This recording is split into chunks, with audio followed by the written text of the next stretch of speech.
that the UN should actually take action against what is happening in Pakistan, especially the targeting of the civilians that is taking place. And outside the UN office, you will see that the security has also been beefed up. Here we have some protesters with us also. We'll try to speak to them. Madam, आप लोग यहाँ विरोध प्रदर्शन कर रहे हैं, क्या मांग? सर, सबसे पहले तो हम ये बोलना चाहते हैं कि भारत का भविष्य एक अंग था पीओजे के, और कहीं ना कहीं हम माननीय प्रधानमंत्री से भी ये ज़रूर बोलेंगे कि उनके मैनिफेस्टो में भी ये ज़रूर लिखा गया था कि सबसे पहले अगर ऐसी कोई बात आएगी, और ये राइट टाइम है, क्योंकि वहाँ के लोग अगर अपनी बेसिक नीड्स की बात कर रहे हैं, वहाँ की एजुकेशन की बात कर रहे हैं, वहाँ के हक की बात कर रहे हैं, तो उन पर पाकिस्तान आर्मी जो है वो गोलियाँ बरसा रही है।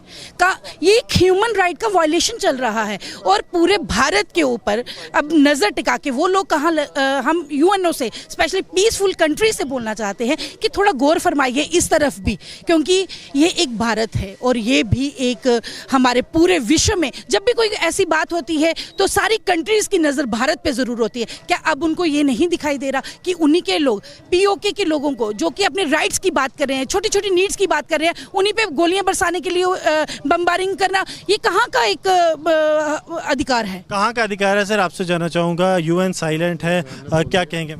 मैं सबसे पहले यही कहूँगी कि जो पाकिस्तान आर्मी है बहुत गंदी हरकतें, बहुत शेमफुल कार्य कर रही है कि जहाँ पे अपना हक मांगना, एजुकेशन मांगना, हेल्थ मांगना, जे नीड, रोज की जो नीड बेसिक उनकी काम है, उन पे वो गोलियां चला रहे हैं। क्या चाहे वो हिंदू, मुस्लिम, सिख, ईसाई है कोई भी, लेकिन वो है तो हमारा अंग है। So this should not happen. That is what they are saying. And here you will see that holding these banners that ये जो POJK में दहशतगर्दी है, इसके पीछे पाकिस्तानी फौज की वर्दी है. Here the security has been beefed up with the Jammu and Kashmir police deployed here so that they do not enter the premises of the UN. But the protest continues against the Pakistan, and also the silence of the UN is being questioned. With Ashu Gursimran Singh for Republic Media Network.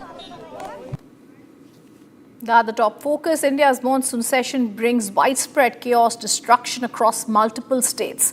Heavy rainfall triggered flooding, landslides and severe waterlogging, disrupting daily life, causing significant damage to infrastructure. From Gujarat to Mumbai, Assam to Arunachal Pradesh to Himachal Pradesh, rescue teams are working round the clock as authorities monitor the situation. There's heavy rainfall in Mumbai that's resulting in the uprooting of a tree in Chembur. The tree fell on a school van, crushing it, killing a child inside. 5 other children were also injured.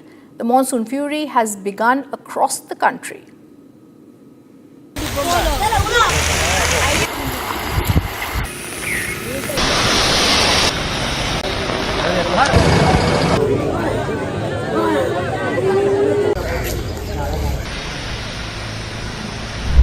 India's monsoon season has begun, and once again, it has brought its chaos with it.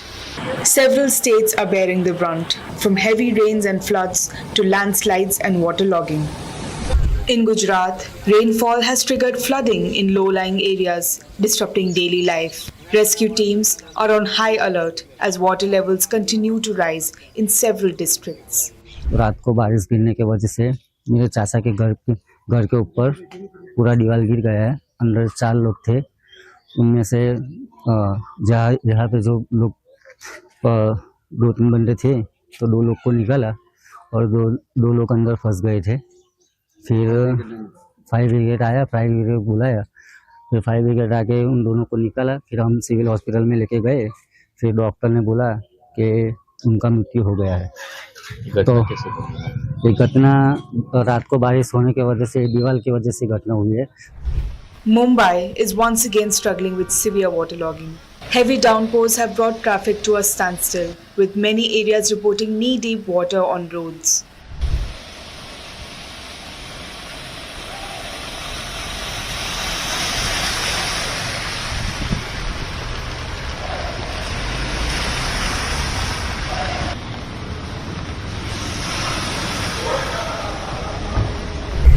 In the northeast, Assam and Arunachal Pradesh have been badly hit. Landslides and rising river levels have affected multiple areas along the Assam-Arunachal border. ये अरुणाचल में जो अभी बारिश हो रही है, बारिश की वजह से सब आप देख रहे हैं, इस तरफ आपके गाड़ी आने जाने में बहुत सारे दिक्कत हो रहा है। अभी आप लोग देख रहे हैं ये जो आपके वो जो जंगल कटाई की वजह से और ये जो भी कंस्ट्रक्शन हो रहा है शायद उसी की वजह से हो रही है। और जो धाराकार बारिश हो रही है, जो आज कल रात से जो कंटिन्यू बारिश हो रहा है उसकी तो आगे से भी बहुत भरा है। तो इतना नहीं था कल परसों, परसों तो नहीं था, कल से ज्यादा हो रहा है पानी, इसलिए जो अभी फेरी में बहुत दिक्कत हो रहा है हम लोग का।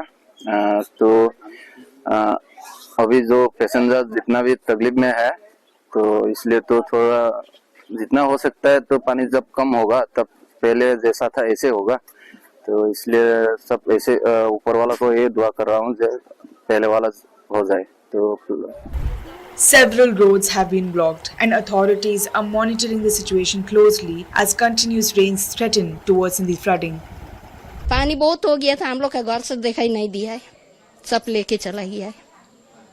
इस सब बारिश दे रहा था, हम लोग तो पूरा काट गया, कपड़ा सपड़ा पूरा भीज गया, चप्पल सप्पल सब नदी में, कुछ भी बचाने को नहीं सका है। मेरा रूम का कुछ भी नहीं बचा है, सब चला गया, सिर्फ हम दोनों बचाए। अपना पति को भी हम बचाया है, बरंडा में निकल गया था बोल के पति को भी बचाया है।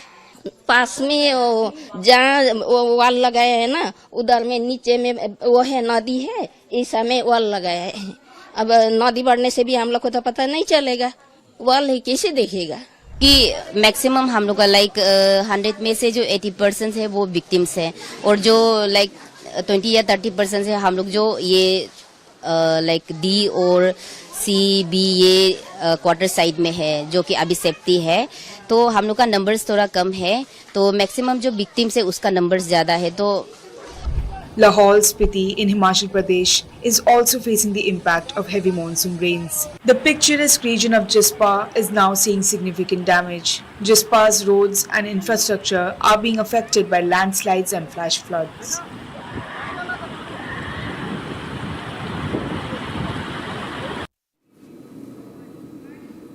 Coming up after a short break, we get you more details of the Congress that's panicking over the new FCRA rules. They call it draconian.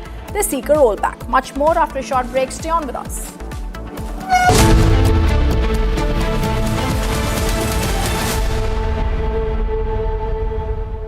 चमकी चाट से क्या बना है? आलू चाट या फ्रूट चाट? स्वाद बढ़ाए चमकी चाट। क्या बात है? स्वादिष्ट पकोड़े और परेशान, अरे चमकी चाट है इसकी जान। असली स्वाद सिर्फ चमकी चाट।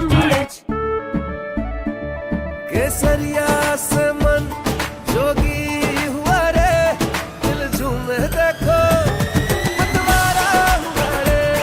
केसरिया से मन जोगी हुआ। हर पल मनाओ केसरी त्योहार। विमल, बोलो जुबान केसरी। आर प्योर सूजी पास्ता उबालो, मिलाओ और खाओ, 8 मिनट में तैयार। क्या टेस्ट है सबका राजा, R pure masala.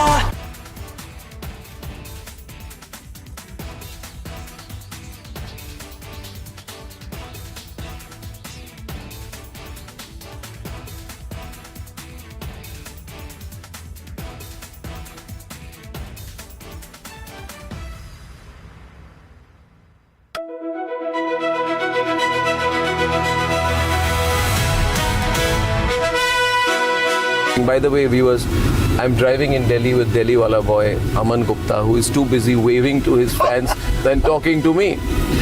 Please come down to earth, Aman. Yes, I am sorry. You're on my show. I forgot. This is not your show. This is my show. Stop waving to your fans. Be modest. Now everybody. बात करेंगे। अरे आप politician हो, आप politician हो, आप ये क्या कर रहे हो? This is too much. आपने बोला हम्बल हो, मैं हम्बल हो रहा हूँ।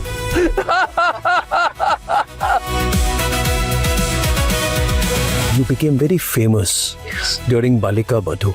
At that time, there was a huge amount of fame and focus. Right? There was. People must be writing about you. The paparazzi would have written about. There were no paparazzis at that time. You're not that old.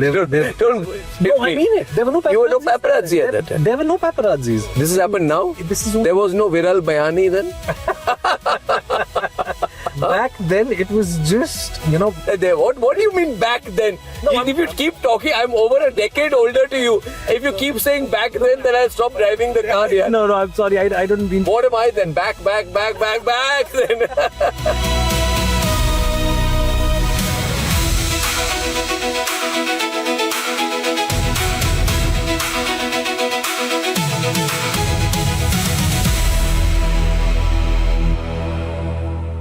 Ladies and gentlemen, yesterday I said that Bhagwan Man's problem is that in the process of covering up one lie, he is lying a second time.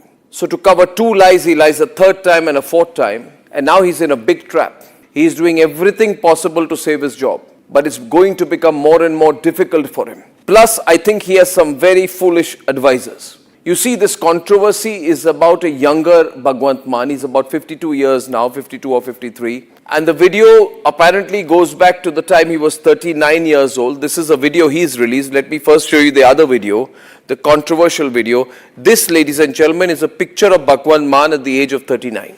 And visibly, over the last 13 years, he's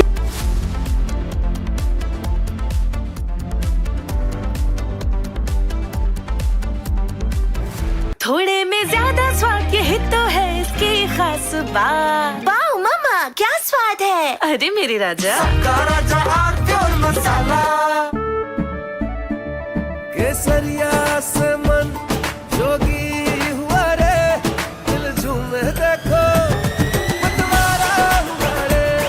केसरिया से मन जोगी हुआ। हर पल मनाओ केसरी त्योहार। विमल, बोलो जुबान केसरी। प्यास बुझाए, ठंडक लाए, सबको भाए जीरा से।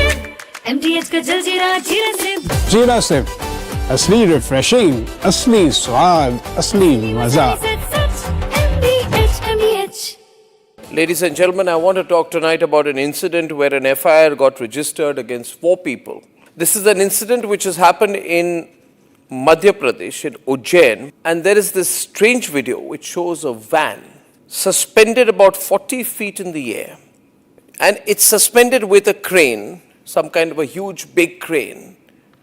And there are explosives which are put inside this van. And then the van is detonated. Watch this very carefully, ladies and gentlemen. This is apparently during a Muharram procession, where the organizers fill a car with explosives, lift it 40 feet in the air with explosives, put a slogan on the vehicle saying, Le fir aage, which means, look, we are back. And then they explode the van. And at that point of time, there are posters put, there's a lot of mayhem. It's also seen in the video that there are 2 people who are waving red flags before the blast. And the car is detonated mid-air amidst the spectators. There are videos from an Instagram account which also show a young man performing other explosion-related stunts, such as filling a drum with explosives and blasting it. And there are intense explosives used out there. This is all a celebration of explosions. These are not fireworks, let me tell you this, viewers. Now, the police arrested the accused, and there was a procession of the accused also taken out. The accused identified as one Shoaib, Zahid Khan and Taslim. Shoaib organized the event, and Zahid and Taslim were the ones waving the flag while standing on the vehicle before the vehicle was blown up. This is what has happened. And this is the strangest and most dangerous incident that has happened, because we don't know what is the message that they were trying to send by carrying out a car explosion. Please look at these pictures with concern. A crane hoists a car 50 feet into the air, and a mock terrorist attack is carried out. A hanging enacted with little purpose connecting the act to the occasion. There was an attempt at some kind of messaging. And ladies and gentlemen, remember what happened in Red Fort. Just 8 months back, there was a blast at Red Fort. And today, 8 months later, some people are celebrating with a mock terrorist attack. What kind of provocation is this? Why should we accept this provocation? Look at the visuals very clearly and ask for sensitivity here. Is there some signaling some people are trying to do? And what is the way these people should be dealt with who talk like that, who do these kind of things? If this is an attempt at trying to project a mindset of conflict and combat in our society, where is the rule of law? Is the messaging that they're ready for strife or wanting to create conflict, terrorism in society? Viewers,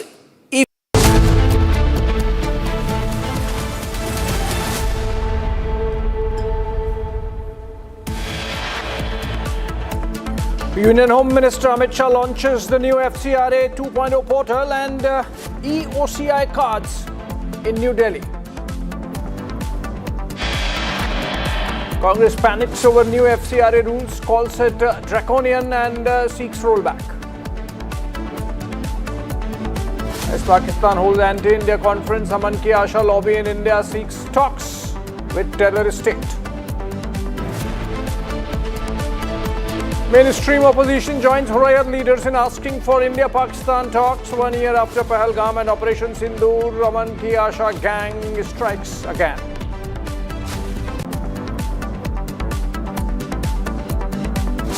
PM Modi to chairs key cabinet meeting ahead of the upcoming monsoon session of Parliament.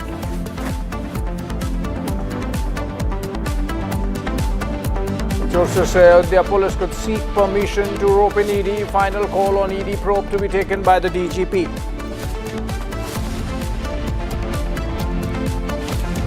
DMK and TVK trade horse trading charges. DMK files official complaint with the Tamil Nadu governor against the ruling party.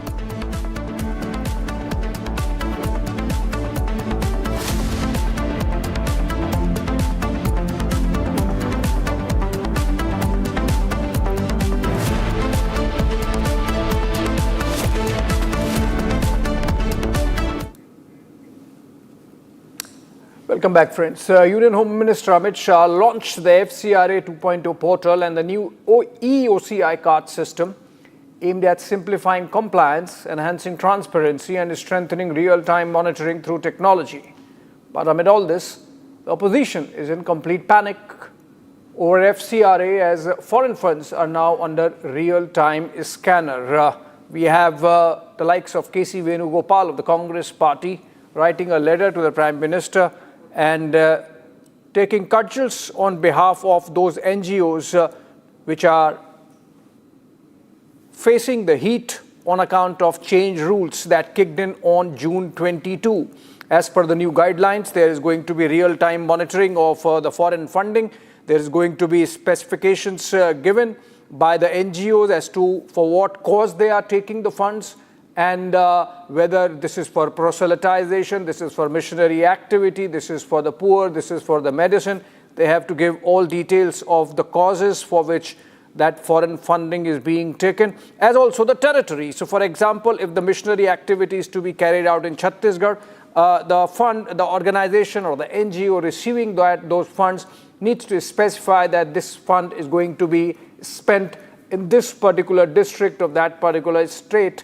And that's something which the NGOs are not liking, because perhaps there was an element of siphoning off of funds, perhaps there was an element of using funds for various causes not aligned with India's foreign policy guidelines, and publications by key functionaries to be declared.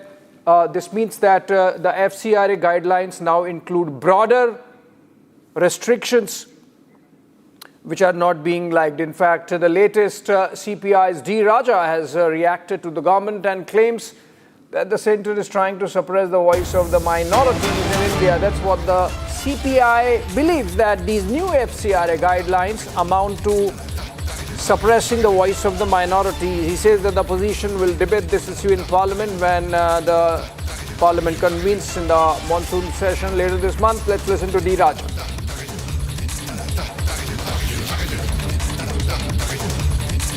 There are many new rules, but their whole focus is in the name of religious conversion. They want to suppress the religious freedom of the people and freedom of certain religions. This is known to everybody. This is known to everybody. Our constitution is clear.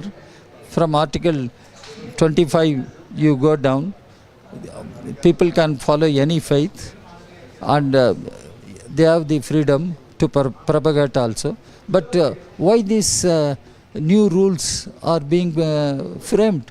That is to curtail the freedom of religions in the name of we are stopping religious conversion. What is this? Government has no proper answer. So when issues raised in Parliament, our party with other secular democratic parties, we will debate these issues. Let us wait and see. Well, we also have a reaction, more reactions. In fact, one from Kerala Congress MP Hebe Eden. He's from Harsh, our correspondent. Listen to him.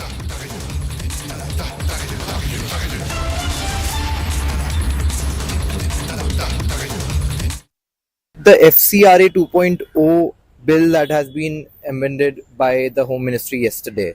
I wanted to understand because we see a lot of negative reaction coming in from Congress, because what we have learned is that several MPs, including you, KC Venugopal, have written letter to Prime Minister Modi. So what is the issue exactly? So there are a huge number of institutions who are working in the health sector, in terms of education, in terms of healthcare. A lot of charity homes, orphanages, for senior citizens' welfare. There have been charity homes which have been running in Kerala. So all these institutions have been in the past supported by the foreign funds.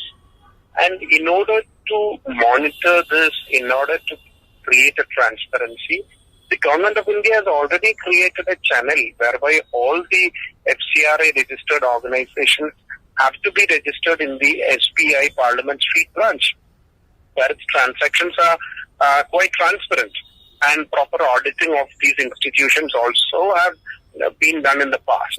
So, but the point here is the government of India says that if you are doing nothing wrong, you need not to be worried. So they say that if any NGO is doing any social activity, they need not to worry, because this action, there will only be an action taken if there is some unlawful use of these funds is found. So what I'm trying to understand from you is that why is the Congress and the opposition, in fact, having issues with the government of India saying that they want to curb any kind of misuse of these funds that come from foreign countries and from outside the country? No, I clearly mentioned there is no problem in monitoring the system. The funds which are utilized should be utilized in a manner which the public will benefit out of it. There are many NGOs like Greenpeace, Amenities India, Lawyers Network, whose activities have already been banned or stopped in India because of the restrictions which they brought in.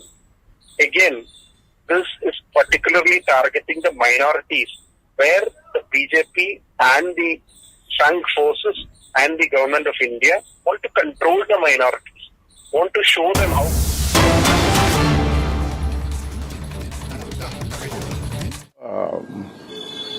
Qazi Ashraf Jahangir Qazi, who was the High Commissioner here in Delhi, Pakistan High Commissioner, when the Agra Summit happened. And the Agra Summit was worked between Qazi Saab and Advani ji. It's a pity that that summit failed, because I was then in the PMO, and Mr. Brijesh Mishra told me that it had almost happened. To quote his exact words, he said, "वो तो होता रह गया, बदकिस्मती है." तो India Pakistan में बदकिस्मती है, but we still hope that people will move forward, and this I have a lot of respect for Dr. Farooq Abdullah. And when OP Shah called me from Srinagar and said that Dr. Farooq is signing that letter, I said that I have no problem in signing it. I'll sign it. Whether anybody else signs it or not, I have, because he knows he is the tallest leader of Kashmir. He knows Kashmir. He also knows India and Pakistan. He knows this whole South Asia. And he's been saying for a long time that we need to have peace. So that is it. But the question is, sir, does hostility and end with letters, or does it need back channel trust first? Which comes first? What do you think? Now this is which comes first or second doesn't matter. I don't think this letter that we have written or we have put our signatures to or whatever is going to make that much difference. It's only a question of adding to a sentiment which we feel there is now. Because when RSS leaders talk about talking to Pakistan, when Ram Madhav goes and attends a track 2 meeting in Colombo, talks to Pakistanis, that means there is somewhere some people are thinking of talking to Pakistan. So if they are thinking, we thought we should also think. I don't think there's anything wrong in that. And the important thing here is the whole Kashmiri leadership has contributed to this letter. Whether it's Mehbooba, whether it's Dr. Farooq, whether it's Yusuf Tariq Amri, whether it's the Mirwais, whether it's the senior loan, Bilal loan, whether it's Muzaffar Shah, I mean, everybody from Kashmir has signed or this thing. So it matters, this peace or whatever it is, matters most to Kashmir. Because it is the Kashmiri who suffers most. You know, when Operation Sindoor happened, fortunately, Kashmir survived. But there were some attacks on Kashmir also at that time. So naturally the Kashmiri is concerned about this thing, that they're at the receiving end of all this. That is it. Even today, Mehbooba Mufti, she again said this thing, that we need to talk with the Pakistan. So that's what the Mehbooba is saying, or what Farooq is saying. I'm saying the same thing, or what the Mirwais is saying. You know, the Mirwais' office has put out a thing that the Mirwais Sahab has signed this thing for peace. But do you think is this genuine people-to-people pressure, or is there any strategic signaling behind it? I don't think there's any strategy. I don't think there's this thing. It's just a thought. As far as I'm concerned, it's just a thought. So, this is, I think we need to think on those lines, that's all. And the lead has been provided this time by the RSS. One question, sir. If Prime Minister Modi and Shehbaz wanted to respond to this later without looking soft, what one concrete step would you suggest to test trust but protect nation interest? I'm not expecting any response either from the Pakistan Prime Minister or Prime Minister Modi here. They have to take their own decisions. We are nobody to tell. I'm nobody to tell my Prime Minister what to do. You know, this is just a sentiment that we are expressing together. That, yeah, if the RSS feels this, and if you have a conference in Colombo, then I think feeling was that this is a good time to talk of peace, to talk of talking. But my question is, sir, whatever happened during Pahalgam attack, though the way Pakistan sheltered terrorism, do you think peace talk is really required, or what? It will work? I think talk is always required. Whether it will work or not, time will tell. But it's not a very good option not to talk. Pahalgam, of course, I have no doubt that Pakistan was involved. And Pakistan continues to be involved in terrorism in Kashmir. That also is there. But point is, unless you talk to somebody, and most of the talking generally in diplomacy also is done with, you talk to your enemies first to make peace. Friends are always friends. It's understood. If President Trump is a friend of Modi ji's, then it's understood. But if Shehbaz is not a friend, then maybe talking might. We know that his brother, Mian Sahib, Nawaz Sharif, was always for peace. You remember when Prime Minister Vajpayee went to Lahore, and Mian Sahib, Nawaz Sharif was the Prime Minister there, and they both stood together and said, "Hum jang na hone denge. We will not allow war to happen."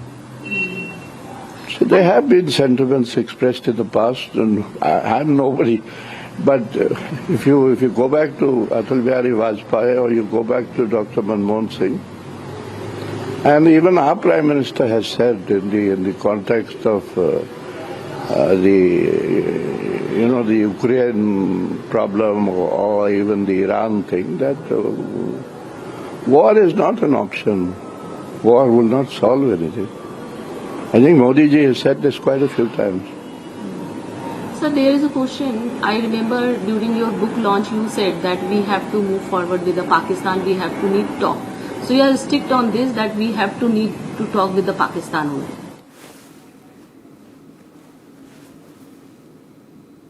That's exactly what Aman Ki Asha does, forgetting and perhaps even forgiving the likes of Asim Munir, who said that they are not Hindus, which means Pakistan is in a perpetual state of war with India.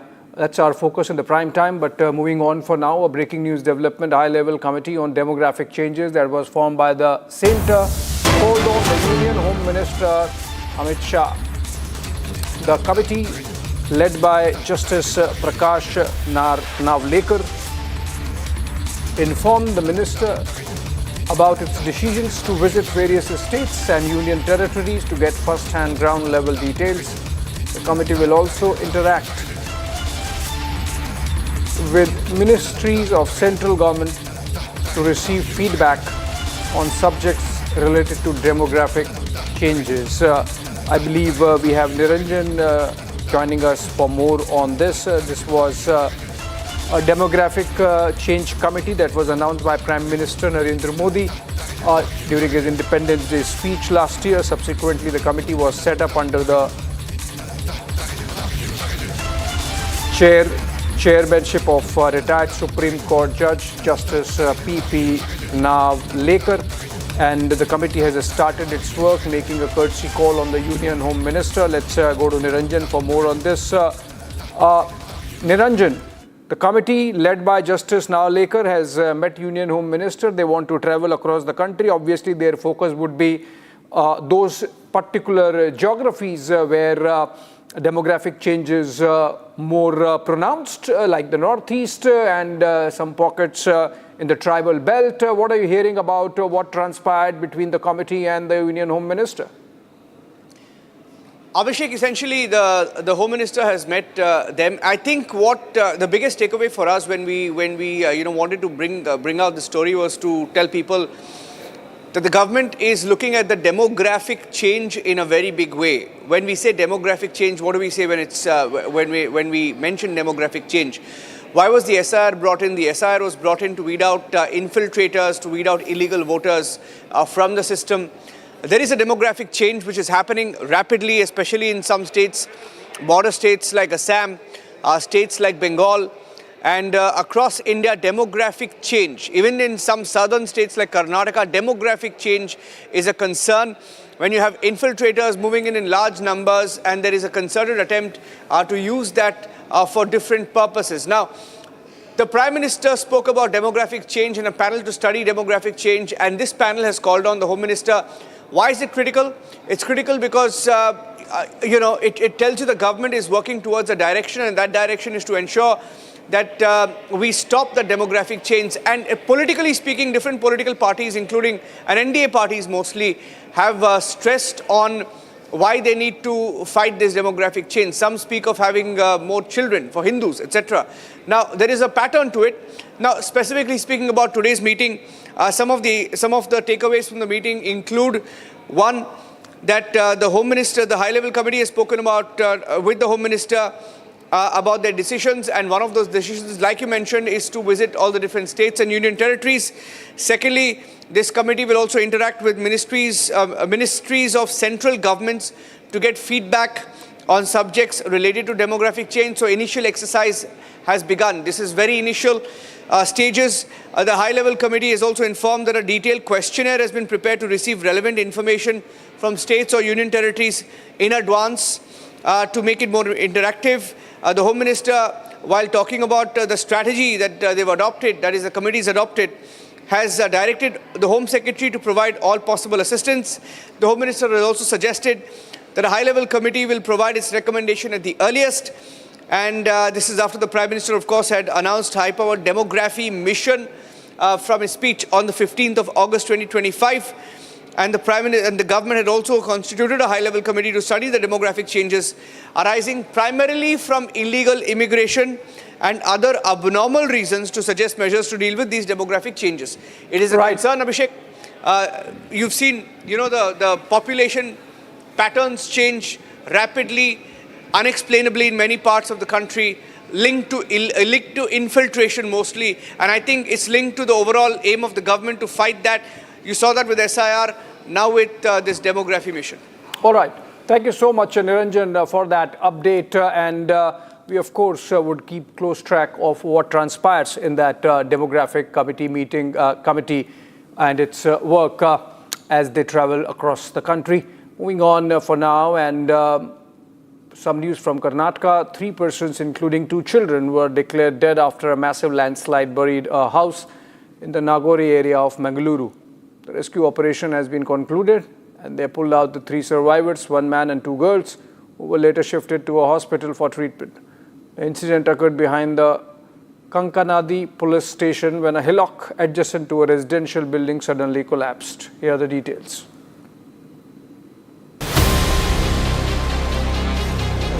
A massive landslide buried a house in the Nagori area of Mangalore. 3 persons, including 2 children, were declared dead after the massive landslide. The rescue operation to save the trapped has been concluded. The incident occurred behind the Kankanadi police station when a hillock adjacent to the residential building suddenly collapsed. The landslide damaged the house and trapped 6 people from different families under the debris. Preliminary findings showed that a large mass of soil from the hill above the house gave way due to the torrential rain, causing the house to collapse.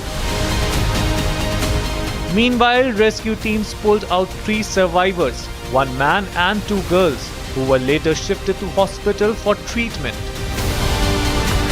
The bodies of 1 woman and 2 girls were later recovered from the rubble.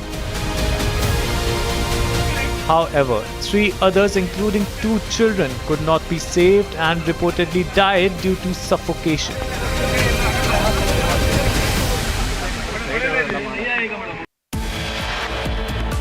Short break, and coming up on the other side, Congress panics over new FCRA rules, calls them draconian and seeks rollback.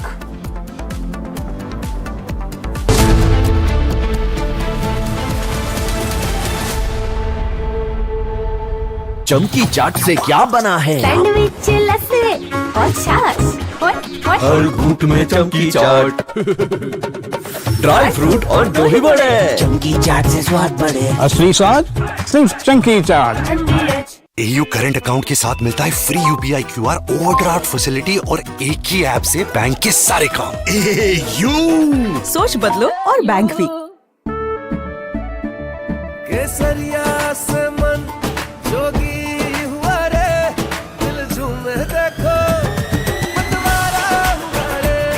केसरिया से मन जोगी हुआ। हर पल मनाओ केसरी त्योहार।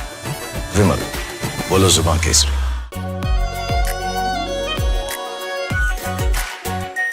Are pure shahi paneer masala, delicious, healthy every day.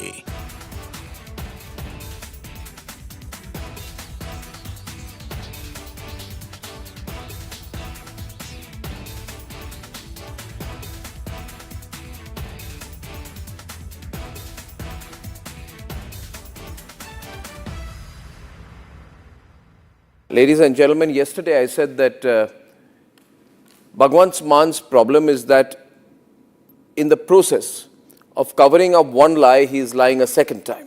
So to cover 2 lies, he lies a 3rd time and a 4th time, and now he's in a big trap. He is doing everything possible to save his job, but it's going to become more and more difficult for him. Plus, I think he has some very foolish advisors. You see, this controversy is about a younger Bhagwant Mann. He's about 52 years now, 52 or 53. And the video apparently goes back to the time he was 39 years old. This is a video he's released. Let me first show you the other video, the controversial video. This, ladies and gentlemen, is a picture of Bhagwant Mann at the age of 39.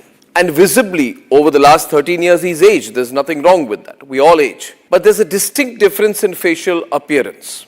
I'd like to show you a picture of Bhagwant Mann at present, which is about 52, 53 years old. And Bhagwant Mann on the other side at the age of 39, when he was a performer. Well, he is still a performer in a way. But there's a distinct physical difference. A, he's put on a lot of weight. His face is much more puffy. He's older. He's wearing a turban. He was not wearing a turban at that time. Not always, at least. Not always photographed with a turban. And so there's a distinct difference. So if you see the picture of the younger Bhagwant Mann, you'd actually have a blink and miss moment. Is this the same guy, you'd say? We all age.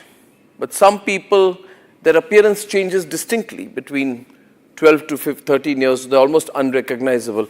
And Bhagwant Mann is, fortunately or unfortunately, among those people. Now, what Bhagwant Mann is trying to say is, the guy you see in the pictures, in the sacrilege video, is not me. And he's banking on the fact that he looks different now.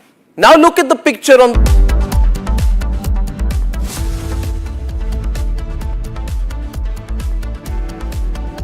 चमकी चाट से क्या बना है? आलू चाट या fruit चाट? स्वाद बनाए चमकी चाट। क्या बात है? स्वादिष्ट पकोड़े और परेशान, अरे चमकी चाट है इसकी जान। असली स्वाद सिर्फ चमकी चाट।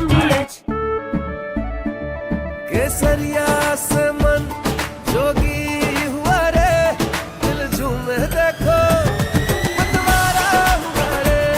केसरिया से मन जोगी हुआ। हर पल मनाओ केसरी त्योहार। विमल, बोलो जुबान केसरी। आर प्योर सूजी पास्ता उबालो मिलाओ और खाओ 8 मिनट में तैयार। क्या टेस्ट है सबका राजा R pure masala.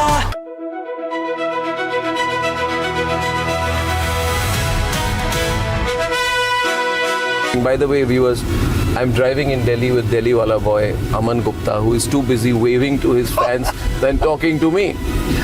Please come down to earth, Aman. Yes, I am sorry. You're on my show. This is not your show. This is my show. Stop waving to your fans. Be modest. Now everybody look. अरे आप politician हो. आप politician हो. आप ये क्या कर रहे हो? This is too much. आपने बोला humble हो, मैं humble हो रहा हूँ.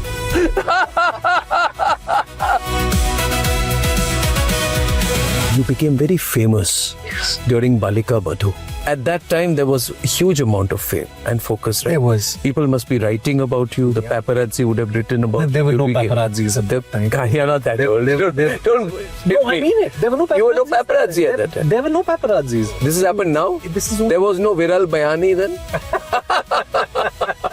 Back then, it was just, What do you mean back then? If you keep talking, I'm over a decade older to you. If you keep saying back then I'll stop driving the car here. No, I'm sorry. I don't mean... What am I then? Back then.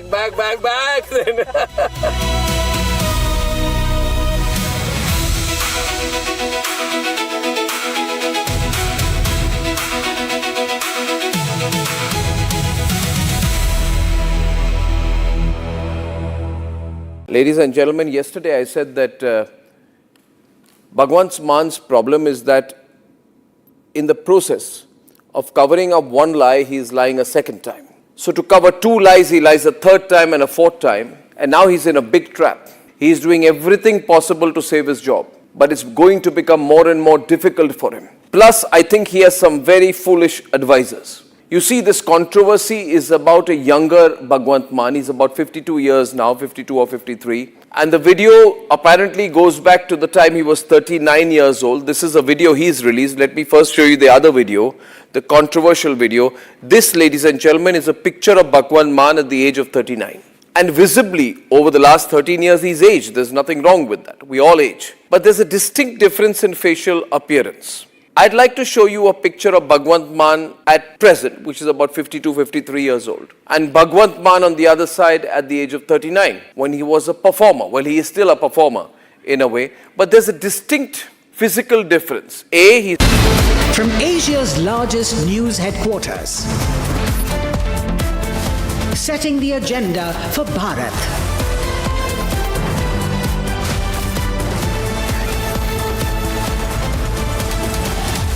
You're watching Republic.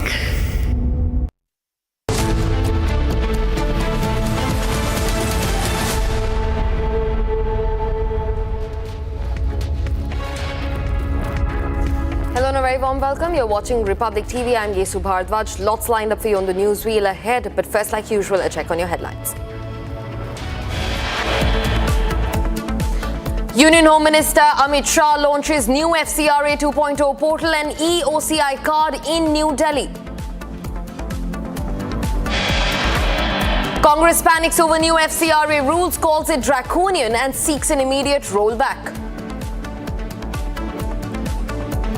Pakistan holds anti-India conference. Aman Ki Asha lobby in India seeks talks with Pakistan once again. Mainstream opposition joins Hurriyat leaders in asking for India-Pakistan talks 1 year after Pahalgam and Operation Sindoor. Aman Ki Asha lobby strikes back.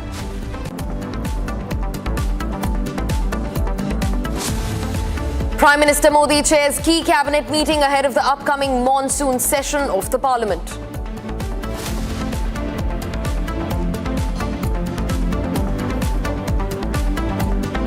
Sources say Ayodhya police could seek permission to rope in ED. Final call on ED probe to be taken by the DGP.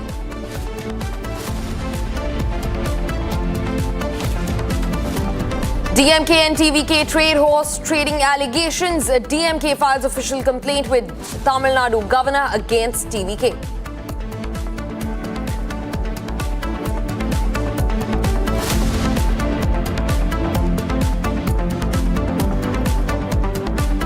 And viewers, starting first. As Pakistan hosts an anti-India conference filled with propaganda, sections of the Indian Aman Ki Asha lobby, including mainstream opposition parties, have renewed calls for dialogue with Islamabad. They're urging that India-Pakistan talks should take place exactly 1 year after the dastardly Pahalgam terror attack and Operation Sindoor that was India's answer to terror. This push for engagement has triggered sharp criticism, with many accusing the lobby of ignoring Pakistan's continued hostility, cross-border terrorism and anti-India activities, even as Islamabad shows no concrete steps to dismantle terror infrastructure within Pakistan, the state-sponsored terror infrastructure that's working against India and the world. In fact, we have another breaking development coming in regarding the matter. One of the letter signatories has made a U-turn on his stand on the letter. The person in question, BL Saraf, accepts that Pakistan will not accept positive role in return of Kashmiri Pandits to Kashmir. Now, the letter signatory dissociates himself from PDP's Mehbooba Mufti over shoulder to tricolour statement. In fact, BL Saraf also says that Pakistan cannot be trusted and that he has no faith in Pakistan. A major U-turn that the signatory has now taken. In fact, we've also spoken to BL Saraf exclusively, listening to what he has to say as he makes a U-turn on the letter seeking dialogue between India and Pakistan. Motive तो यही था कि हिंदुस्तान और पाकिस्तान के बीच आपस में भाईचारा हो, पीस हो। वो अटल बिहारी वाजपेयी ने कहा है कि हम दोस्त बदल सकते हैं, पड़ोसी को नहीं बदल सकते हैं। तो पड़ोसियों के साथ तो ये कॉमन सेंस है कि रिश्ता ठीक होना चाहिए। तो इसी सिलसिले में मेरी एक ये वजह। दूसरा, मैं कश्मीरी पंडित हूँ, कश्मीरी पंडितों का नुमाइंदा नहीं हूँ। मैं बात करूँगा अपने लिए करूँगा। इस वक्त विस्थापित हूँ, तो मैं विस्थापित हुआ। मेरी विस्थापित होने में पाकिस्तान बड़ा एक अहम फैक्टर है। और भी कुछ होंगे, मगर मैं मानता हूँ कि पाकिस्तान ही मेरा वहाँ से निकालने में एक फैक्टर है। तो मैं ये चाहता हूँ कि अगर पाकिस्तान और हिंदुस्तान के बीच रिश्ता ठीक हो तो शायद मैं घर जा सकता हूँ। तो उस हिसाब से मेरा peace India and Pakistan peace में एक वेस्टेड सा इंटरेस्ट है, सो मेरी एक ये वजह है। एक दूसरी, ये हमारी आस्था है शारदा मंदिर पर, और भी शारदा और भी है, तो हम मानते हैं कि शारदा जो धाम है, शारदा मंदिर जो है, जो उसमें हमारा आना जाना हो जाए कि हमारे इष्ट देवी है, वो बस सरस्वती है, हमारी क्या वो पूरे पाकिस्तान की भी है, पूरे सब कॉन्टिनेंट की है, तो उसका आना जाना भी हमारा रहे। तो ये तभी हो सकता है कि अगर हमारे थोड़े से हालात आपस पाकिस्तान के साथ बेहतर हो। Okay, and the man who drafted this letter, who took the initiative to get all the signatories together, is now joining us live. So this is breaking news right now. We're going to break the news of Mr. Ropi Shah. Mr. Ropi Shah is the chairman, Center for Peace and Progress, joining us on Republic TV since the letter was written. And he got all the signatories together, 56 signatories from Pakistan and 61 signatories from India, including himself. He's one of the signatories and also drafted the letter, took the initiative. Mr. Shah, it appears to be a coordinated exercise. When you look at the track two, and then you have the comments coming from both sides of the border, and then on cue there is a letter written. Did you coordinate with anybody from the Pakistani side when this letter was written, Mr. Shah? Oh yes, I did contact, in fact, since they have signed the letter, so in drafting the letter, I had taken few Pakistani friends into confidence, like I took many Indian friends into confidence. So it was a joint exercise, it was not of one individual. My God. So this is a confirmation, sir, this is a confirmation coming from you that you were in touch with the Pakistani side. And who from the Pakistani side, if I may ask, sir, you were in touch with? Oh, I'm in touch with many Pakistanis. They come and attend the meetings that I organize, and they are as often as once a month. This is not the first meeting. We have also recently, in last 3 years, brought out 2 books on In Pursuit of Peace, Improving Indo-Pak Relations, where both Indians and Pakistani have contributed articles. So it was a collection of articles from Indian and Pakistanis. I'm in regular touch with them. Okay, so you're in regular touch with the Pakistani side. That include many former diplomats, many journalists. Their former foreign minister, Mr. Kasuri, also participates in meetings. The last time that he participated was 6th of May, 6th of June. And where did this take place, sir? Where did this meeting take place? The last meeting in June? Well, it's June meeting. It was a June meeting on Zoom. Sir, the meeting was on Zoom. Yes, on Zoom meeting. Okay, Zoom meeting. I heard it as June meeting. Sorry for that. Yeah. Now, okay. Now, let me ask you. Now, you are batting for talks. You want dialogue. I have your letter here. Letter addressed to the Prime Minister of India and the Prime Minister of Pakistan. Now, obviously, there is a pattern to what is happening because you've sought immediate diplomatic measures, resumed structured dialogue, people, families, trade and economic cooperation, transport connectivity, religious cultural access, media freedom, information, shared future, and on cue. See, sir, it's happening back to back. There are 6 steps. Step 1, there's a track 2 dialogue. Step 2, there is a comment that comes in from Pakistan where they say they are celebrating the track 2 dialogue. Step 3, Hurriyat and Mirwais Umair Farooq say that talks should happen. Step 4, somebody from Pakistan reciprocates on that. Step 5, Mehbooba Farooq Abdullah gives sound bites, and then there is a letter. Sir, I want to ask you, from the Indian side, has anybody, have you been in touch with anybody from the government? What has been the response from anybody from the establishment here? I've been going to Kashmir regularly. In fact, I was there a week back for 8 days. In fact, the signing took place when I was there. a couple of people signed in my presence. I have tried, I've sent letters to the government quite often of the discussions which I hold with various groups in India and Pakistan on the Indo-Pak relation as well as Jammu and Kashmir. And I have sent them to the government, the proceedings of the meeting. And I've sought meeting with them as I used to do it with the earlier government. But somehow or the other I couldn't meet the Prime Minister or the Foreign Minister. The timing of it is coming after the Indus Water Summit. It's coming after the track 2. So you found this the right time. So you've coordinated, isn't it? Well, for me, it's a continuation of the work that I've been doing. I really didn't time because of anything else. We have been doing it regularly. On 6th of June, when we had our last meeting, there also suggestions came from several friends that how about having a joint letter and effort of that kind. And that's what we did it.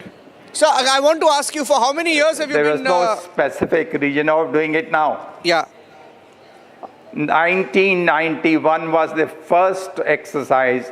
We had a people-to-people dialogue at the India International Center in Delhi.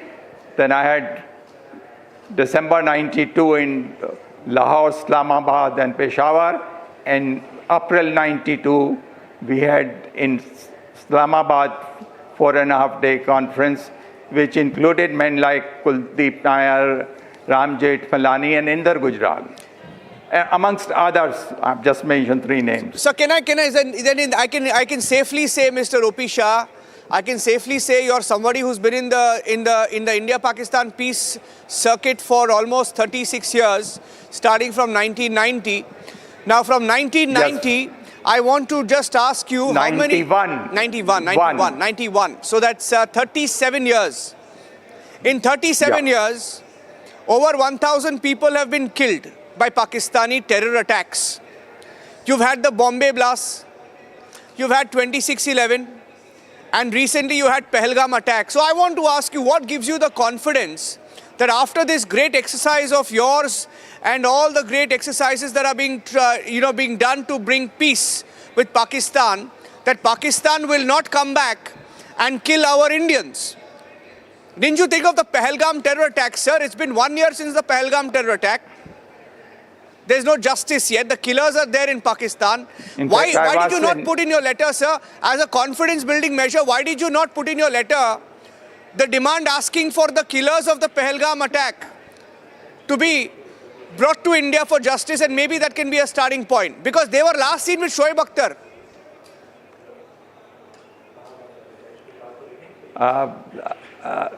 I have done my bit even at that point of time.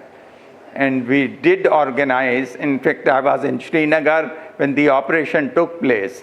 And I was in touch with Pakistanis. And we did what we could. We are not in the government. We are small human beings who believe in peace, who feel that the only way in which the humanity can survive is no war. And so, but have you ever written a letter to, I want to ask you, have you ever written a letter to Pakistan asking for action against Lashkar-e-Toiba, action against people like Saifullah Kasuri, the Pahalgam mastermind, action against the people who killed, who masterminded? Asim Munir, for example, Asim Munir made a comment about Hindus. And on cue, 10 days later, the Pahalgam attack happened. So I want to ask you, have you written a letter to them ever? In all our meetings which have taken place, whatever transpired in the meeting were conveyed to both the governments. This is what we have been doing. No, I want to ask you, sir, what regularly. Indian government, I'll be surprised. I'll be surprised if anybody in the Indian government is backing your initiative on this.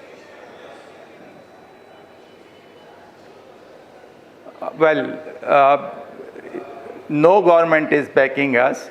As far as the work is concerned, we do our own. It's a private initiative. It's a trust. And what we do is we have discussion, we involve people, And whatever transpires in the meeting, we convey it to So, people. but why? My question is why, And sir? So there's a lot of anger. Let me tell you, Mr. Shah. Mr. Shah, let me tell you something. We spoke to the Pahalgam victims, okay? I don't know whether you know about Manjunath, the Pahalgam victim. I don't know whether you know about Shubham Dwivedi, the Pahalgam victim. I don't know whether you've heard these names. But the families and the wives of these martyrs came on Republic and they're ashamed of this track 2. They're ashamed of what Mehbooba and everyone else is trying to do. Why are you trying to waste people's time asking for peace with Pakistan, with a country which you said, by your own admission, for 37 years you've been trying to do this. For 37 years you have failed. So why are you continuing to fail, waste the time of Indians, sir? This is insult to the victims of Pahalgam, Mr. Shah. It's an insult to them. 1 year after Pahalgam, we are going with a begging bowl to Pakistan for talks. Why, sir?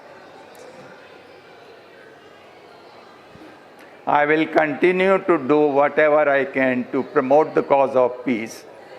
And whether I succeed or I fail, I leave it to other people to judge whether my contribution is meaningful or otherwise. What do you gain from this, sir? What do you gain from this? What do you gain from this? it. Is there any monetary gain? Is there anything that you gain from Pakistan? This is Is there anybody funding your none. initiative? I have a profession. This is where I contribute. I'm a management consultant and chartered accountant by profession. Okay. This is something which I do it out of conviction, and I believe that the best way you can serve the society is if you can help in creating a climate of trust So and you're doing confidence. out of your conviction, sir, but I can tell you out of my conviction and the conviction of a journalist that Pakistan is not going to change. Out of our conviction, we will tell you Pakistan is not going to change and you're wasting your time, sir. It's not going to yield any results. Well, I would respectfully differ with you. I will continue to do the work, and I think that's something worthwhile. I will not do anything which will pollute the atmosphere. I'll not do anything which will create hatred in society. I'll not do anything which will keep people apart. I will try and do something which will bring people closer, where we can create a climate of trust and confidence. Yeah. That's what I have learnt in my life. Yes, sir. And this is what Lord Ram and Lord Krishna. Ram tried his best to avoid the war till the end. And Krishna did the same. Okay. He did send the Angad. Even when the armies were standing for the war, he tried his best. And at the end of the war, he was not happy. He says, युद्ध किसी समस्या का समाधान नहीं हो सकता है sir और संस्कृति और सभ्यताएं खत्म हो जाती हैं. So as far as I'm concerned, I'll continue to be. I respect, sir. I respect your initiative and all the best to you, sir, because I'll tell you what, you were talking about Lord Ram and Hindu philosophy. Let me tell you their philosophy is Ghazwa-e-Hind. Their philosophy is Ghazwa-e-Hind. So I hope after 37 years, you have learned that lesson, sir, but unfortunately you have a conviction. I can tell you that they're not going to change. All the best with your initiative, but I just want to end by saying talks and terror can't go in hand. I hope can't go hand in hand, and I hope nobody falls for this nonsense. Thank you very much. Back to you for now, studio. Thank you. Well, that was our executive editor for news, Niranjan Narayanaswamy, in conversation with O.P. Shah, the person who drafted the letter seeking for a return of table dialogues between India and Pakistan. Over 100 prominent figures from across India and Pakistan wrote an open letter to Prime Minister Narendra Modi and, of course, the Pakistani counterpart, Shehbaz Sharif. Now, viewers, shifting focus to another breaking development that we're tracking. This one comes from West Bengal, as Rita Brata Banerjee-led faction of the TMC is all set to meet the election commissioner in New Delhi tomorrow. The 10-member delegation will hold talks in what is being seen as a crucial meeting over the TMC's name and election symbol. Now, as per reports, the meeting is slated to discuss the staking claim of the Trinamool party name and the symbol by Rita Brata faction. So, rebel MPs that broke out of The Trinamool Congress of Mamata Banerjee under Ritabrata Banerjee are moving to the national capital tomorrow to move the election commissioner, and this is to stake claim on the Trinamool Congress's party symbol as well as the party's name. And now Mamata Banerjee is very close to losing the party's name. She has lost all hold on the party. The tables turned after the 4th of May mandate that came from West Bengal, a saffron wave that swept the state, and now Ritabrata Banerjee along with the rebel TMC MPs is going to move to the national capital tomorrow to meet the election commissioner, and in fact there the rebel MPs will stake claim on the Trinamool Congress's symbol and even the name of the party. They have been saying since the beginning that they are the real TMC.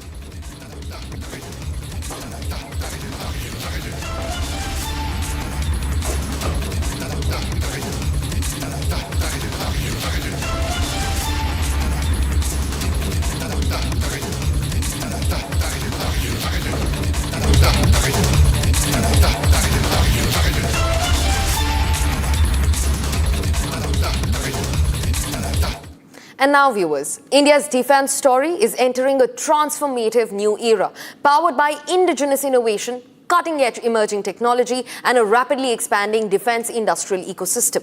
As the nation accelerates its journey towards strategic self-reliance and the vision of Viksit Bharat 2047, Republic brings together the policymakers, defense leaders, innovators and industry pioneers, shaping the future of national security. Join us on the 18th of July in New Delhi for Republic Defense Forces First Conclave, the defense powerhouse where the spotlight will be on next generation military technologies, advanced defense platforms, indigenous capabilities and the government and industry partnerships driving India's technological transformation in defense. Stay tuned for insightful conversations, exclusive perspectives and the ideas that will define the future of India's defense ecosystem.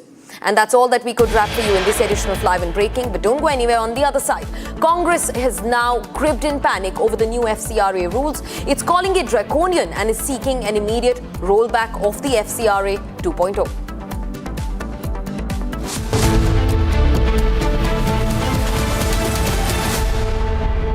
थोड़े में ज्यादा स्वाद यही तो है इसकी खास बात। वाओ मामा क्या स्वाद है? अरे मेरी राजा सबका राजा आरती और मसाला।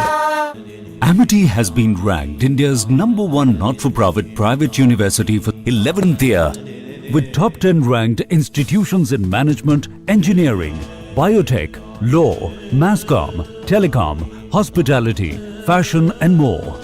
Yet another top ranking for Amity University.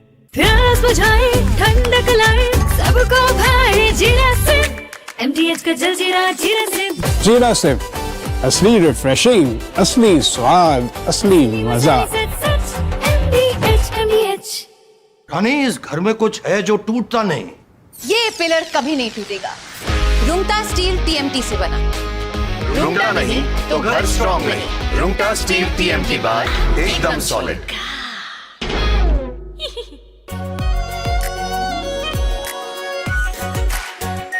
Are pure shahi paneer masala, delicious, healthy everyday.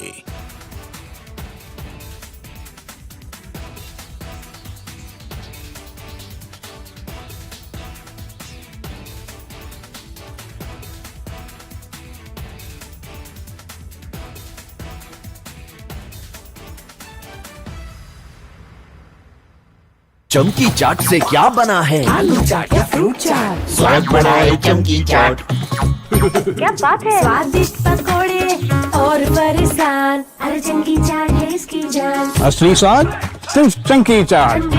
Ladies and gentlemen, yesterday I said that Bhagwant Man's problem is that in the process of covering up one lie, he is lying a second time.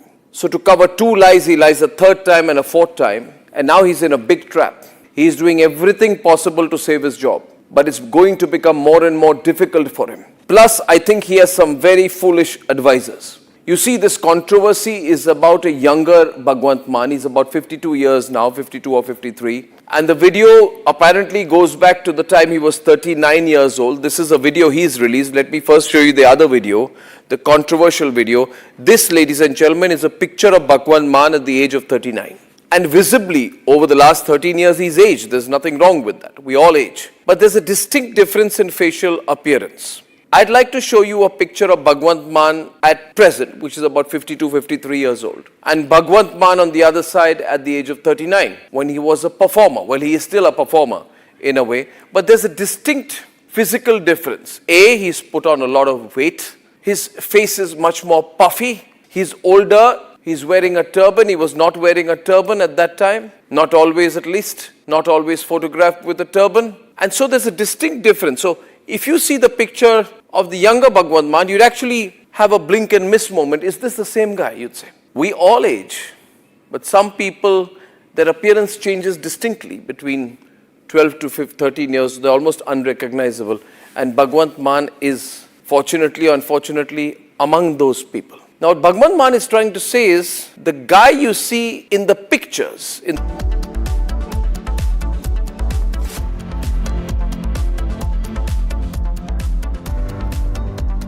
चमकी चाट से क्या बना है? Sandwich लस्सी और छाछ हर घूंट में चमकी चाट ड्राई फ्रूट और दही बड़े चमकी चाट से स्वाद बढ़े असली स्वाद सिर्फ चंकी चाट AU सेविंग्स अकाउंट में मिलते हैं amazing benefits, paperless banking and higher interest, वो भी हर महीने। Money money money money every month. सोच बदलो और बैंक भी। आर प्योर सूजी पास्ता उबालो मिलाओ और खाओ 8 मिनट में तैयार। क्या टेस्ट है सबका राजा आर प्योर मसाला। रानी, इस घर में कुछ है जो टूटता नहीं। ये पिलर कभी नहीं टूटेगा। रुंगटा स्टील TMT से बना। रुंगटा नहीं तो घर स्ट्रॉन्ग नहीं। रुंगटा स्टील TMT बार एकदम सॉलिड। चमकी चाट से क्या बना है? सैंडविच लस्सी और छाछ हर घूंट में चमकी चाट अब बताओ स्वाद आया? आया। असली स्वाद सिर्फ चंकी चाट। केसरिया से मन जोगी हुआ रे, दिल झूमे देखो मतवारा हुआ रे। केसरिया से मन जोगी हुआ। हर पल मनाओ केसरी त्योहार। विमल, बोलो जुबान केसरी। थोड़े में ज्यादा स्वाद, यही तो है इसकी खास बात। वाओ मामा, क्या स्वाद है? अरे मेरे राजा, सबका राजा आर प्योर मसाला। चमकी चाट से क्या बना है? सैंडविच लस्सी और छाछ हर घूंट में चमकी चाट ड्राई फ्रूट और दही बड़े चमकी चाट से स्वाद बढ़े। असली स्वाद सिर्फ चंकी चाट।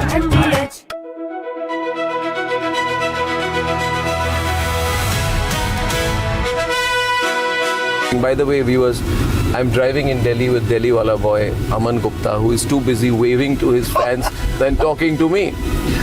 Please come down to earth, Aman. Yes, I am sorry. You're on my show. I forgot. This is not your show. This is my show. Stop waving to your fans. Be modest. Now everybody look. अरे आप politician हो.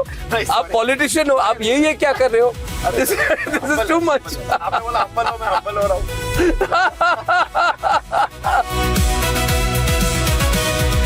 You became very famous during Balika Badhu.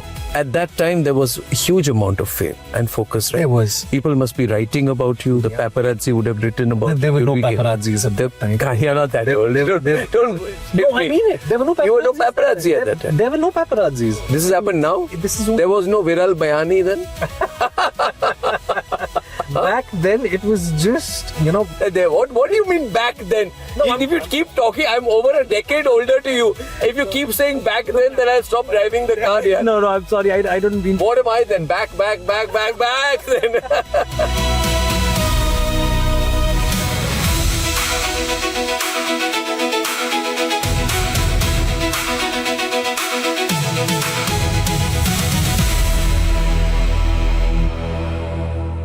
Ladies and gentlemen, yesterday I said that Bhagwant Mann's problem is that in the process of covering up one lie, he is lying a second time. So to cover two lies, he lies a third time and a fourth time. And now he's in a big trap. He is doing everything possible to save his job. But it's going to become more and more difficult for him. Plus, I think he has some very foolish advisors. You see, this controversy is about a younger Bhagwant Mann. He's about 52 years now, 52 or 53. And the video apparently goes back to the time he was 39 years old. This is a video he's released. Let me first show you the other video, the controversial video. This, ladies and gentlemen, is a picture of Bhagwant Mann at the age of 39. And visibly, over the last 13 years, he's aged. There's nothing wrong with that. We all age. But there's a distinct difference in facial appearance. I'd like to show you a picture of Bhagwant Mann at present, which is about 52, 53 years old. And Bhagwant Mann on the other side at the age of 39.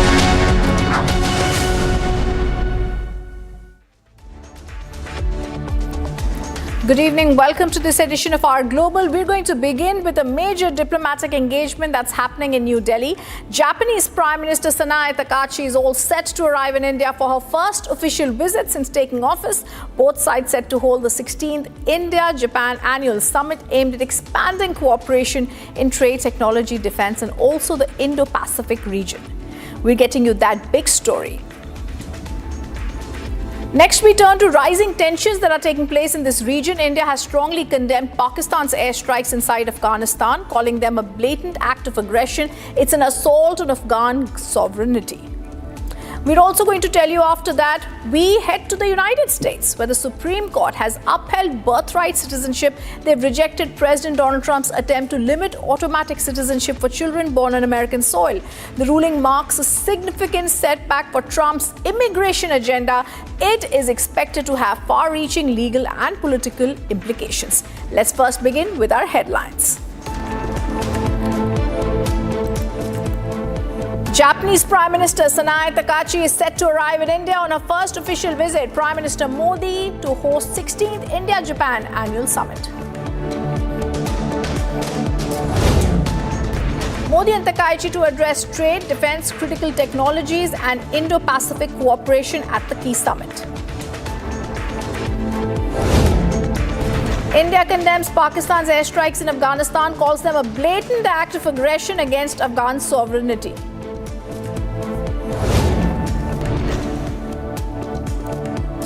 US Supreme Court upholds birthright citizenship, rejects Trump's bid to limit citizenship by birth.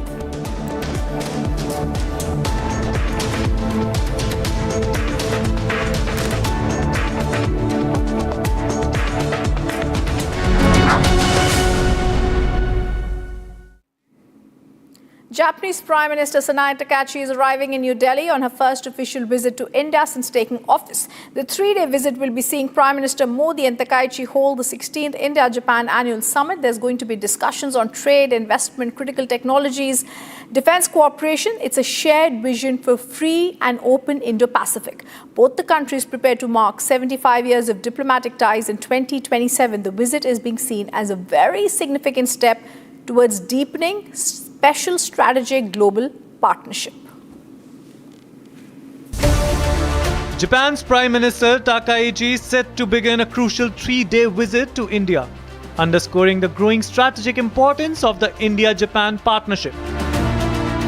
Takaichi's visit marks her first official trip to India since assuming office and comes at a time when both nations are looking to expand cooperation across key sectors. At the heart of the visit will be the 16th India-Japan Annual Summit, where Prime Minister Modi and his Japanese counterpart are expected to review progress in bilateral ties. Discussions are likely to focus on boosting trade and investment, strengthening economic security, and building resilient supply chains in critical sectors.